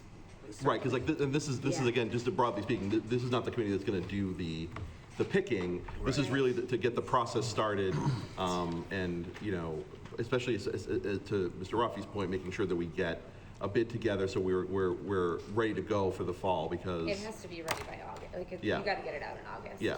Like, if you wait past then, Yeah. you're gonna be missing the boat. Right, so that's why I wanted to establish tonight. Ms. Hill? Just because we're picking somebody for employment, to have everybody that knows somebody that knows somebody, I don't know how proper that is to pick somebody for employment. I heard that this person did that is not a proper vetting system. Well, that wouldn't be the vetting system. That's my hope, is that's one of the reasons I wanted to be on it. Yeah, I think that obviously, it's been a while since we've had to, I think only Mr. Boyce was here the last time we did this. So, you know, but my understanding too is that it's a very complicated process. It's very involved. There are going to be many people. Like I said, I would recommend, and I think Mr. Sean said the same thing, having students involved in the process. You have to. Students, Parents, community members, staff yeah. members, yeah. Yeah, so I think that it will be, you know, so like this is really, the three of you will be really just kind of getting the ball rolling on that process. And then, but the ultimate process will involve a large committee of, maybe not as, Mr. Wells was telling me about a committee that he worked with that was 23 members, which is maybe too many people. But there will be a number of people. About 13, 15. Right, yeah, like, so I think that, you know, and then ultimately it will come to this full committee for a vote anyway. So it's not, you know, but I think maybe to Hillary's point, the idea of not that she would be like, oh, I know this person, let's pick this person, but having, Not that you know. that's bad, yeah. but to have it exclusively, like everybody knows everyone Oh, in yeah, the no. industry, you do want to let, no, it has some value. Yeah. But Ms. Blackman? What if this is the superintendent bid subcommittee? Yeah. Because that's the work that needs to be done over the summer. And I guess my question is anybody familiar with what that process is for creating the bid? To go, do you participate in the subcommittee then? If the school committee wants me to, yes. Okay. Happily do so. So rather than it being a superintendent search subcommittee, Okay. I am recommending that it be a superintendent bid subcommittee, because that's the work that needs to happen over the summer. And then once we know who's working with what organization and all of that stuff, then I think it makes sense to move into the Okay. search committee. So part. don't I know. would say superintendent search bid committee. I would agree with Okay. that. I think that's what Bid, we can then name it. search. So, all right, so we'll would establish rather- that, and we have Beth, we have Rosemary, and we have Hillary. One of you guys want to do it? And Mr. Wells.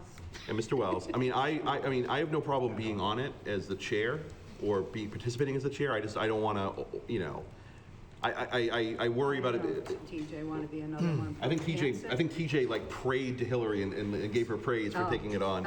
So I don't know, but I mean, TJ can certainly do it. I was speaking about myself when I said giving up other responsibilities if they add more. So Okay.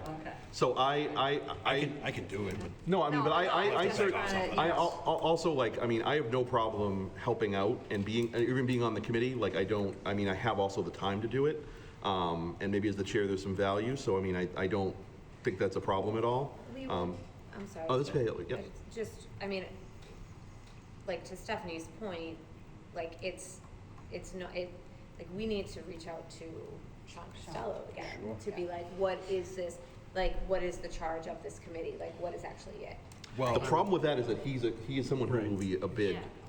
He's a bid. The district is gonna issue a bid. Yeah. Like, it's a So procurement through the district. we're hiring a company to help us do And it. he's MASC. And he's so, masked, okay, so, okay. but Matt Wells has done this Okay. multiple Yeah. times, so I We're think gonna that be he leaning on can, you, Matt, yeah, quite a bit. so he's in and he can help us. Mr. Boyce. I know I haven't spoken much tonight, I'm just glad the heat finally dissipated from here.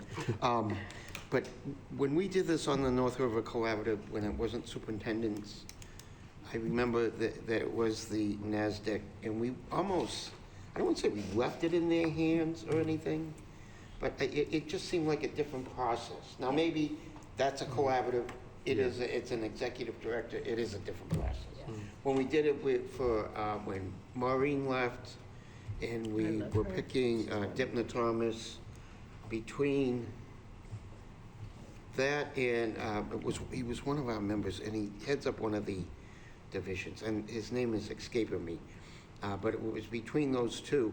It really came down to us on the collaborative committee for Pilgrim area. And I used the line, we were broken in half. It was a tie, one side and then the other. I said, well, here's another reason to use Dr. McEwen's statement, let's do what's best for kids. You know, let's figure this out and get the right vote and so forth. And we ended up with Dr. Thomas. I think that like the But organization. I don't know, yeah. I think the organization would do things, would help us with things like the posting, and like I think that we would they'd help us craft the posting for the job.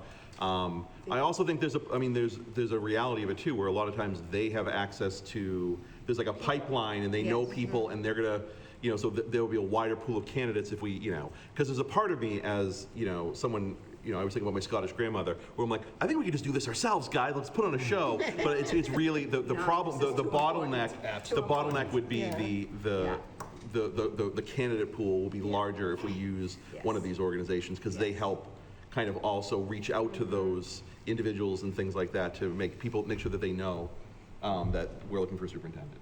Mr. Rafi. We need to vote to establish a subcommittee, correct? Yes. Yep. Then I move we vote to establish the Superintendent search bid subcommittee. Okay. Second. All right. Any discussion? All in favor? Aye. Okay. So it'll be Beth, Rosemary, Hillary, and maybe a little bit of me, and a Matt. lot of Matt Wells. Okay. It'll be Matt and then everyone else. That is the first step. I mean, Yeah. just remember that you're going to come back again. Yes. You're still going to have a superintendent search committee. Right. Yes. Because they're going to work alongside MASC or NASDAQ or whatever as the liaisons with the site visits and all that other Yeah. stuff. So you're still going to have that. Yeah. Yep. Okay. The two other, well, I guess there's three. There's two I'm suggesting that we add. One is a legislative liaison. My understanding is that Fred Small was a legislative liaison before he passed away, and he was never, that position was never replaced. I think that having someone on the committee that is able to reach out and have communications with our legislative folks would be of value here. So, It was replaced. The superintendent became the legislative Yeah. liaison. I guess it wasn't replaced by a school It committee was, member. and we get pretty risky because, it becomes political and somebody puts in their person and it doesn't end up serving kids. So having it be less fanfare and more actual service, having the legislative actually contact either the chair or the superintendent, I think is the most efficient way to do that, so that we keep it out of politics and partisan politics and focused on these kids. I think I would prefer to. Ms. Blackman. I'm just looking for clarification. By legislative liaison, are we talking about to the select boards and the FinComs in towns? I'm talking about, I think, to our State the reps. state reps and state senator. And senator. That's what it was. It was State just senator. state. Yeah. In most places, it's the superintendent. I think it would be lovely if we had people that actually that went to the select board and the FinCom meetings on our behalf, because that's probably where we're gonna get a little more gravity, but, all right, I just wanted clarification as to what that position entails, thank you. Okay. Well, I mean, that's my envisioning of it, is I think just someone that, that could do that. Can we nominate somebody? Because I would nominate the chair. Second. Okay. No, you, I would give you one more thing if you'd That's let me. fine. No, that's fine. More time that we get to spend together. And chair with. Well, now that the chiller's fixed, I don't mind. What was it, the Ivory Tower? Yeah. Can I just give it a chair in conjunction with the superintendent, so that we're really, we know what we need and we're asking it. Yep. And that's who it is. Second. Thank you. All right, so I guess, I don't know if we have to vote, I don't know if we have to vote on that, but I guess everyone seems to be okay with me doing more stuff, so that's. Yeah, this. Are That's you fine. okay with you doing more stuff? Yeah, no, it's fine. What? Yeah. Brian, Yeah. at some point, you're gonna hit a breaking point. We don't want that to happen. Yeah. Yeah, I think it's fine. I don't know how much time I'm gonna have to be hanging out with our reps anyways, but I think, It's only once a year, twice a year. yeah, so I think it's something, but it's like, but again, like, if there are instances like back in the, I think back in, maybe it was January, February, like, they didn't know who to call, so they like called Steve Boyce because, obviously his name was on the bathroom wall or something. His number's on the bathroom wall or whatever. They called him and he called me and I called Dr. Marcus. So it's like, I think having a clear set. No, you're absolutely right. Yeah, so I think just having a clear set, being like, this is, if something comes up, like there's a vote, there's something in conference or whatever, like Representative Sweezy called me before they went in to discuss the cell phone ban.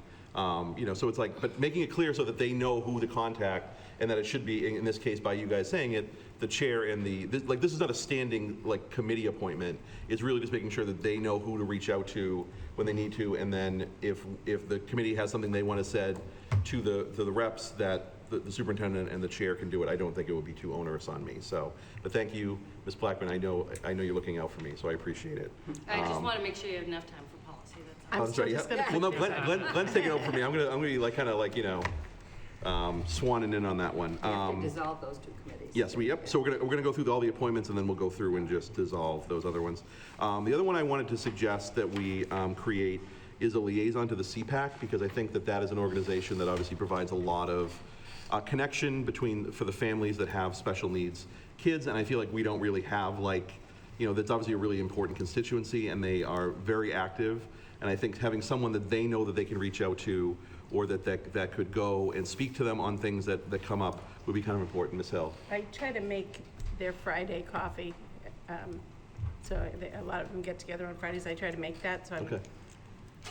Ben, I'd like, if Yeah, Ms. anybody Niffen. wants. I guess I just have a question. Yeah. So and I heard the name, so does our special education head, Dr. Godino. Yeah, the director. So sorry. What is her role with this group? Because to me, that, like I understand what you're saying Yeah. as a liaison, but a school committee member doesn't necessarily have the same kind of power as Dr. Guardino does? Or is it the idea that these families might feel more comfortable talking to a school committee member than they would? I think that. I'm look, like, what's the I think that, I mean, again, I think that's my thought, is that the idea of they're a constituency of ours. Yep. That, and like, so for example, like, I've tried to go to the various, at least for Whitman, the various PTOs and PAC meetings and like parent meetings at least one time during the year to see what was going on, but also inform them of things. And I feel like that was something that I'm like, the CPAC is an organization that does not, and like I said, I mean, that's something I could certainly add to the things I do. But I thought that because, that's an organization that they could come and, and have someone that they know if there's something that they want to communicate to the school committee. Like, they have all sorts of resource fairs and they have all sorts of events. And so the idea is if they want to, have that be something that we know about, the idea that like, who is the person that they reach out to on the school committee to let them know about things?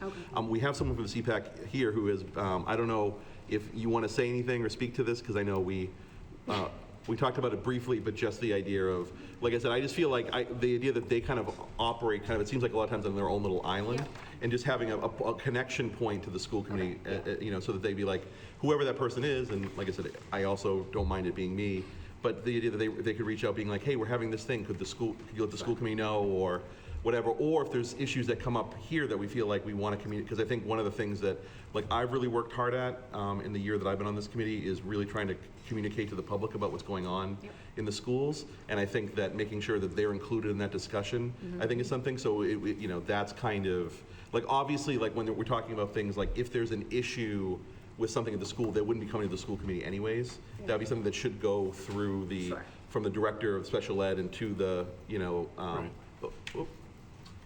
Now Ms. McGann's shaking her head at me. As long as if it's anything with staff or Right. school, it needs to be funneled back. Right, it wouldn't come to us, is what I'm saying. Like, so this isn't a thing where they could be like, hey, my kid isn't getting this thing in their classroom. That wouldn't be something that would come to us. It has to go through the building principal, through the director of special ed, those channels. That was what I was kind of. Yeah, no, so that's not what the intent of this would be. It would be more broad policy stuff, broad, like, so for example, like, obviously, like, if there is a policy, for example, that's coming up and they might, be like, oh, there's a policy here, we whatever. But things that are broad, that are under the school committee's jurisdiction versus. So there might need to be some, like, education around that. Right. Like, here's our liaison, here are the things you can talk to them about, here are the things that you need to go to someone else about. Yeah.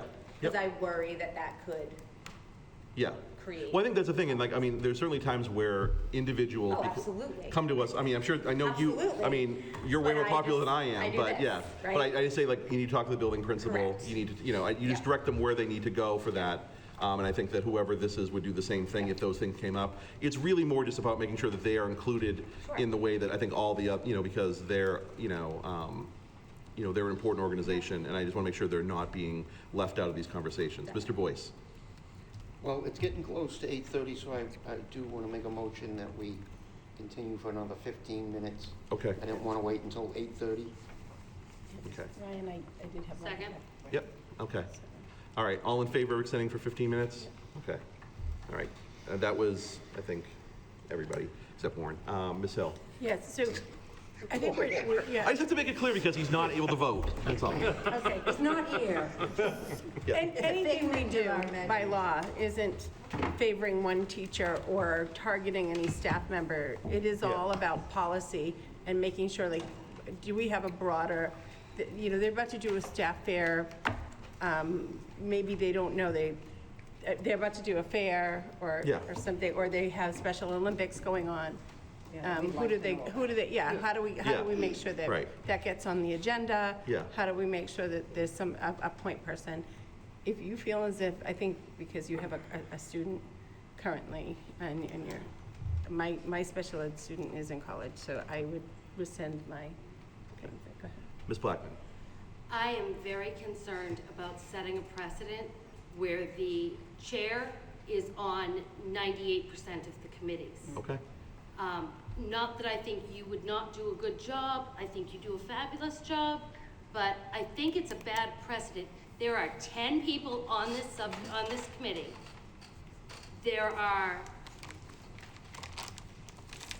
certain clusters of people who are on multiple subcommittees, and I get that that's because of other obligations that other people can't be, but the idea that everything gets piled on the chair is not a fair thing in any way, shape, or form, and I think that it's a very bad precedent to set, and I think that we should share the wealth, and that if other people are able to volunteer, I don't know how often a CPAC liaison would have to go to a meeting or whatever, but I'm just saying, like, this is, as to my knowledge, Ryan is on budget, operations and capital, policy, warrant, now these superintendent search bid committee, subcommittee.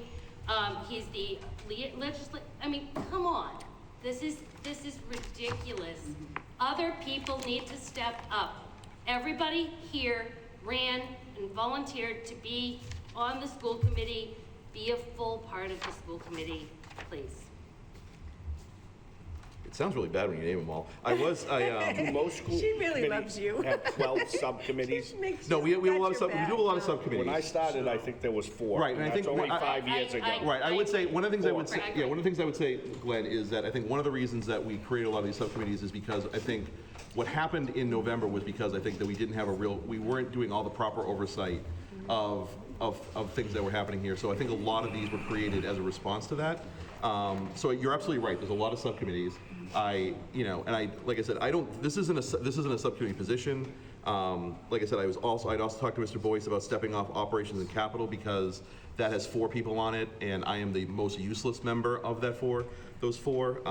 But I'm fine with whatever. I respect all of the time that people do dedicate to these subcommittees and to this committee because I know it's a lot. But Mr. Marks had his hand up. Somewhat to Stephanie's point, but maybe from a different direction, are we potentially just spreading ourselves too thin? Yourself? Are we spreading yourself? Are we spreading our Ryan too thin? Is this something that is necessary, or could we solve that same problem by having a standing invitation for a member of the CPAC to come and?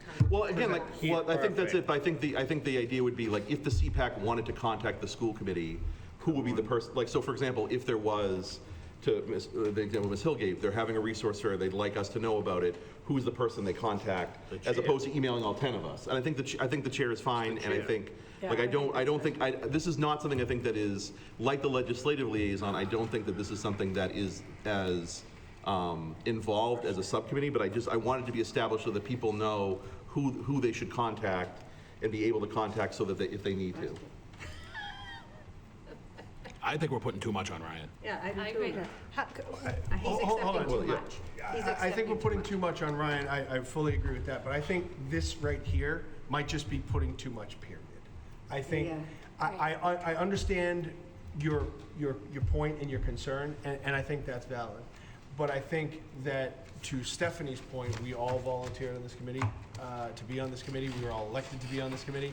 If I get 1 or 2 extra emails a month from somebody on CPAC saying, hey, I would like to potentially be added to an agenda item, I don't think that, there's a group email for the school committee for a reason. I don't think we need to go any further than that. I think at a certain point, you're gonna divide too far, and then you have you have appointees to a million different, special interest groups in town. And I'm not trying to diminish what CPAC is. I think it's incredibly important. Right. But I think that, I think this is just continuing to divide too far, and eventually you're gonna spread yourself and the use of this committee too far. This is something that would be done by emails? I think, yeah. I mean, Hold on. I'll take it.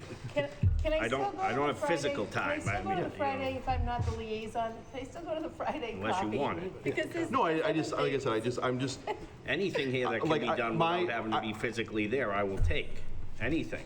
okay. No, I appreciate that. I think, my thing is I just want to make sure that This group is heard. these groups are represented and have a connection point to the school committee, rather than sending a 10 email blast to all of us. So I think that, Ryan? yes. Okay. Having had a child with an autistic child in this system, it is very isolating. Historically here in this school, and my child was a little different, more high functioning. It is very isolating. You're not making the cheerleading moms group, you're not making any of that. So even just the presence of somebody that understands, that is there, that's seeing, even just the presence, they don't have, we can't take one kid and say, we're gonna fight for you. We can't do anything like that. But we can say, oh, I can show up for this event that they're doing, and like I said, they do a coffee once a month, and you just, a presence there to listen and to be present. And like, it's a different group, you know, and, you know, you might not know that maybe we need more staff, you know, and that's a conversation you would bring to Dr. Marcus, or, you know, just more ears and eyes on, you know, how people who are having a different experience than the atypical child when it comes to how they interact in the school system. There's a lot of great socialization. I had an atypical child, and I had a child with autism, and the experience, even as a parent, friendships, everything, were very different. So being that voice, and it's enjoyable. There's so many wonderful parents, so it's not like a burden, quite frankly, to talk to them. So. Okay. All right, Ms. Blackman, and then we'll. Yeah. I would like to nominate Mr. DeGravio and Mrs. Hill to be co-CPAC liaisons. I love that. Okay. I can go copying. A virtual and an in-person I'm option. I want to be her subordinate. You do all the emails, and I do all the physical. Co-liaisons Anyone divided who up does anything with as Rosemary is the subordinate. Okay, Yeah, that's that's what I figured. I just wanted to get it out there ahead of time. I second the motion. Okay, all right, that's great. I don't think we need to vote on that, that's great. And then the last one is, as a policy, we went to a single signee of the warrant, and we said we would pick that person or appoint that person tonight at the reorg. So, Mr. Marks. So I guess the first question is the intention for the warrant subcommittee members to be the warrant subcommittee members still? Yes. Okay. So at that point, we're picking from a group that is I am off that Rosemary. because of No, it's not. No. It's Stephanie, me, and it's Beth. Me, Okay. Stephanie, and I can come in as a filler every once in a while. yeah, Chris, we still want to keep the committee to still go over all. No, of it again, I so agree. that- My point was, I don't want the warrant signee to be Stephen if he's not on the Right. group. I'd want to Yeah. pick from the group who is the subcommittee. Ms. Blackman. So I just want to say, I mentioned this to Mr. Wells too. With having right now, the warrant subcommittee meets every 2 weeks because we have to sign all of these warrants for payroll and all this other stuff. And one person. My recommendation, since we're going to have a warrant signee, is that the warrant subcommittee meet quarterly to review all of the warrants, but that way it doesn't tie anything up, and it also won't be as time-consuming every other week. Last Friday, Well, that was I was- unusual, though. I know. yeah, 'Cause that last was a Friday, double. we had double Double. warrant. Beth wasn't able to be there, and Ryan had a meeting, and I was stuck with the war and peace of invoices, and I was there for over 2.5 hours. So I just, I would like to make that So I suggestion. have a question though, if it's meeting quarterly, are we gonna have to go through 3 months of warrants? Yep, So instead of doing it every other week for, I like it every other week.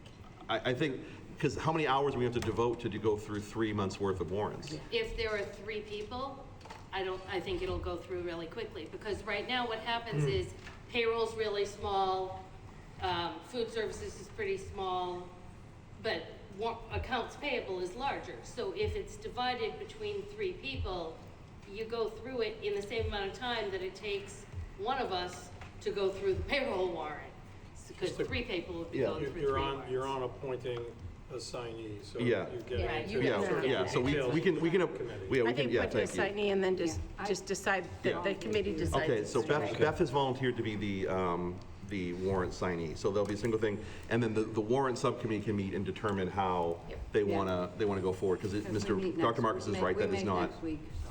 yeah, is not on the agenda. Mr. Chair, Yes. policy requires a roll call vote of the committee for that. Oh, does it? Yes. Okay. All right, so a roll call vote for Ms. Stafford to be the warrant signee.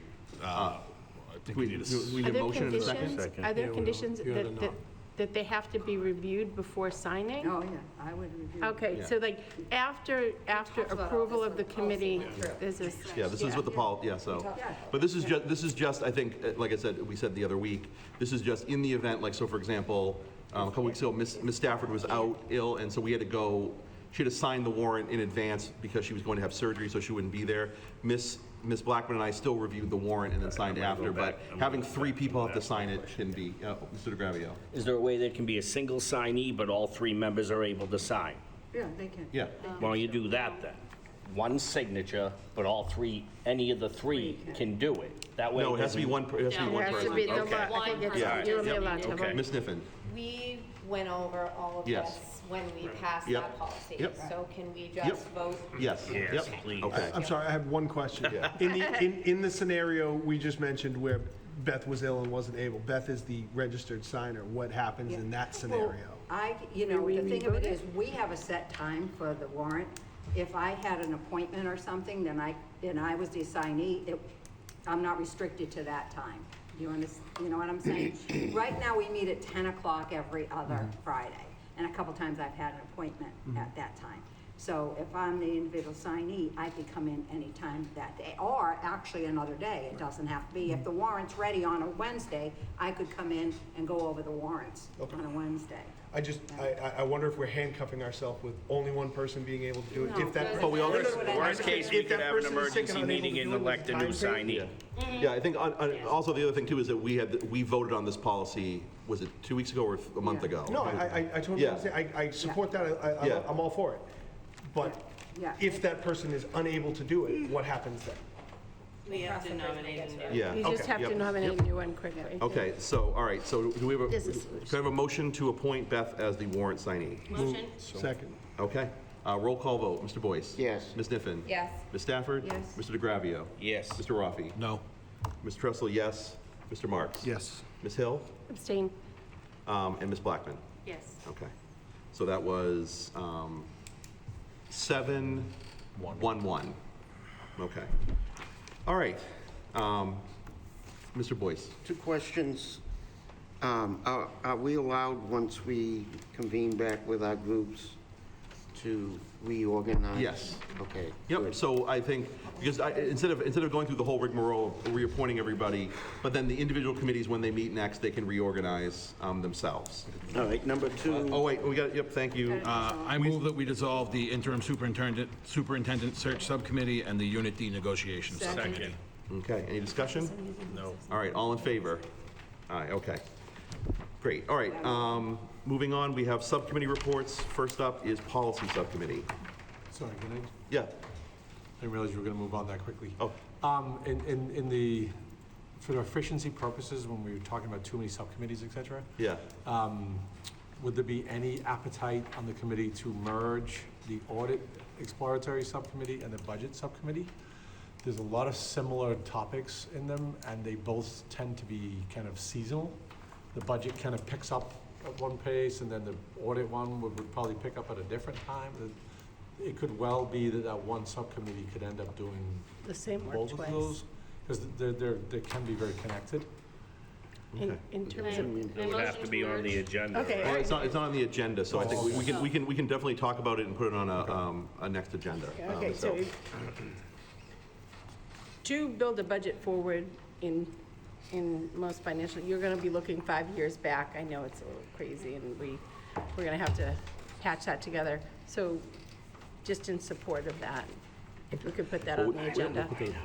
Okay, all right, yeah, so we'll put that on a future agenda. Motion to extend 15 minutes? Okay, Second. all right, all in favor? Aye, okay, that's 9-0, okay. Subcommittee reports, policy subcommittee. Okay, so we reviewed updates from the food services director. There's a packet for you if you didn't, hopefully you've all read it. We would like to ask if, unless anybody has any issue with it, to potentially waive second and third readings of this policy so that Nadine can submit the paperwork that she needs to submit regarding this, but she's the one that went through all of this and she's got it down to the letter, so. Perfect. Second that. Second. Any discussion? All right, all in favor of waiving the, Second and are you third. voting, or are you? No, you said all in favor. I was Okay, in I said favor. all in favor of waiving the first and second readings. Second and third. Second and third reading, sorry, yep. Well, I'm just All a right, little all in faster favor? than everyone. Aye. All opposed? Okay, Mr. Rafi, so that was... And one abstain. And one abstain, so 7-1-1 for waiving the second and third reading. Okay. Can I have a motion to approve the packet of food services related policies? So moved. Second. Okay, any discussion? All in favor? Okay, all opposed? Okay, so that was 8-1. All right, All right, so second thing is there's a packet with the policies that are, and there's a cover sheet that explains whether it's a new policy, elimination of existing, replacement of a policy. So we have all of those. This is the first read, so if you guys can please look through that.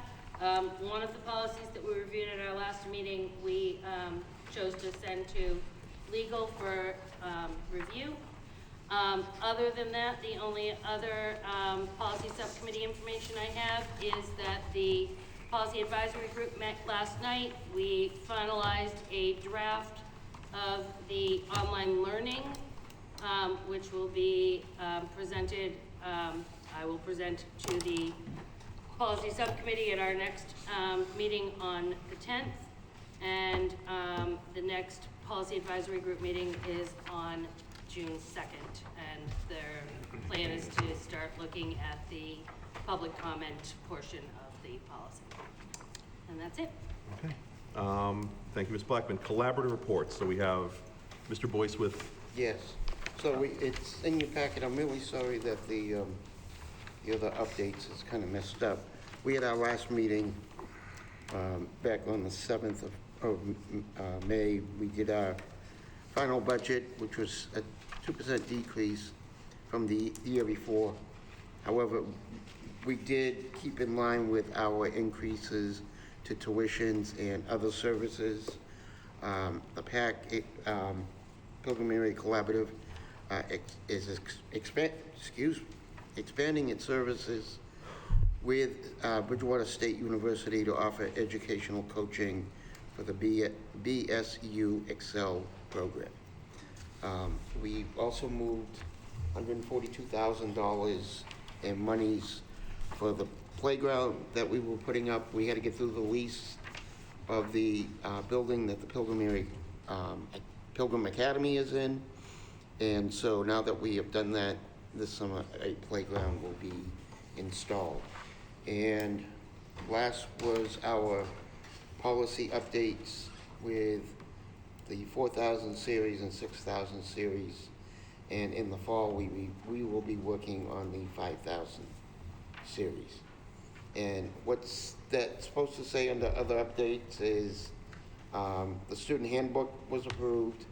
We did the treasurer's evaluation, and the PAC treasurer gave updates on enrollment and the income statements. And we did our warrants. We will still have that information available, so there might be another read-only read document coming in June, because obviously we got to fulfill and close out the year. But Okay, thank you, Mr. Boyce. Any questions for Mr. Boyce about Pilgrim Collaborative? And then we have the South Shore Educational Collaborative with Dr. Marcus. You have in your packet the quarterly report from South Shore Collaborative. We met last Friday. It was a very productive meeting and went through their calendar, the financial reports, and all that. And it was a good meeting. We are that's South Shore. North River Collaborative is meeting this coming Friday, June 5th, or a couple Fridays, June 5th. So I will give you a report on that after we meet. And the Reads Collaborative is meeting on June 11th, so I will give you a report after that. Okay. Any questions about South Shore Collaborative or Reads? Dr. Marcus, all right. And then back to Ms. Blackman for the Warrant Subcommittee report. Okay, we reviewed and signed the following warrants. Accounts payable, $2,854,018.28. Food services, $88,126.02. Payroll warrant, $1,646,479.42. and the Whitman Middle School Building Project for $4,453,847.66. I need a motion to approve payment of all of those one last time. So moved. Second. Okay. Any questions, discussion? All in favor? Aye? All right, next meeting is on the 29th of May at 10 a.m. And I'm just going to go on the record as saying I can't keep doing every other week, so if that's the decision of the committee, then I'm gonna resign from that. Okay. Thank you. All right, I need a motion to approve the meeting minutes of April 15th, 2026. Motion. Second. Any discussion? All right, all in favor? Aye? Is that an abstention? I'm going to abstain. Okay, so 8-1, 801. Approval of meeting minutes of May 4th, 2026. Motion. Second. Okay, any discussion? May 4th? That was the virtual one. That was the virtual one that we had. She was So. making dinner, showing Yeah. off. It was. Yep. You're right. And I think that was in the minutes. Was that in the It minutes? Yeah, it says that, making rice-a-roni, Keeping the hamburger dog helper. from eating your food. That's right. Yeah. That's So right. can I, so. You got a motion in a second. We have a motion in a second, okay. All in favor? Aye, okay. I think One Yep, abstain. Tim abstain. Oh, you abstain? Yep. Okay, Ms. Hill abstained, so 801 for that. Mr. Quick, anyone for public comment? Do we have any internet friends that No, want to wait. talk to us? our internet friend did not stay around for the end of the meeting. Oh, Motion to adjourn. all right, motion to adjourn? Second. Okay. We have a regional agreement subcommittee meeting next Wednesday at 5:30 in the comm room. And our next full school committee meeting will be next 2 Wednesdays after that on Chair, the... we didn't vote on, Yeah, who's on the regional agreement Or did committee? you appoint people? Oh, yeah, well, We didn't vote on You said that. it was gonna be the same, right? Well, yeah, but I talked to Chris Marks about taking over Chris's spot as the Whitman representative, and Hillary is the Hanson representative, and then I will reach out. And right now, it was still Justin Evans and Laura Kemet as the town representatives for that. They haven't voted that either, have they?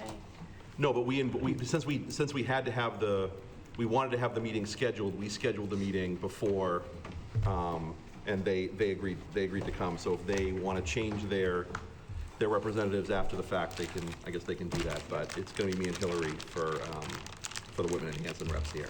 And then we have June, when's the next school meeting? It's June. You said 2 Wednesdays. June 3rd? Third. June 3rd. There's a Whitman Buildings Committee meeting next Tuesday at 4:30. Okay. Here. Here, yeah. Upstairs? It's gonna be upstairs. Yes. Because I think for graduation week, I think they kind of keep us out of the library. So the RAC meeting will be in the comm room on Wednesday, and the building committee meeting will be in the comm room on Tuesday. All right, everybody, thank you very much. I'm sorry to keep you so late. Did we officially We vote didn't to? vote. You didn't vote to adjourn? I made a motion. Motion in a second, but we didn't. Okay. All in favor? All in favor? All right, Glenn wants to go home. All right, thank you guys very much. Glenn, thank you. Thank you, everybody.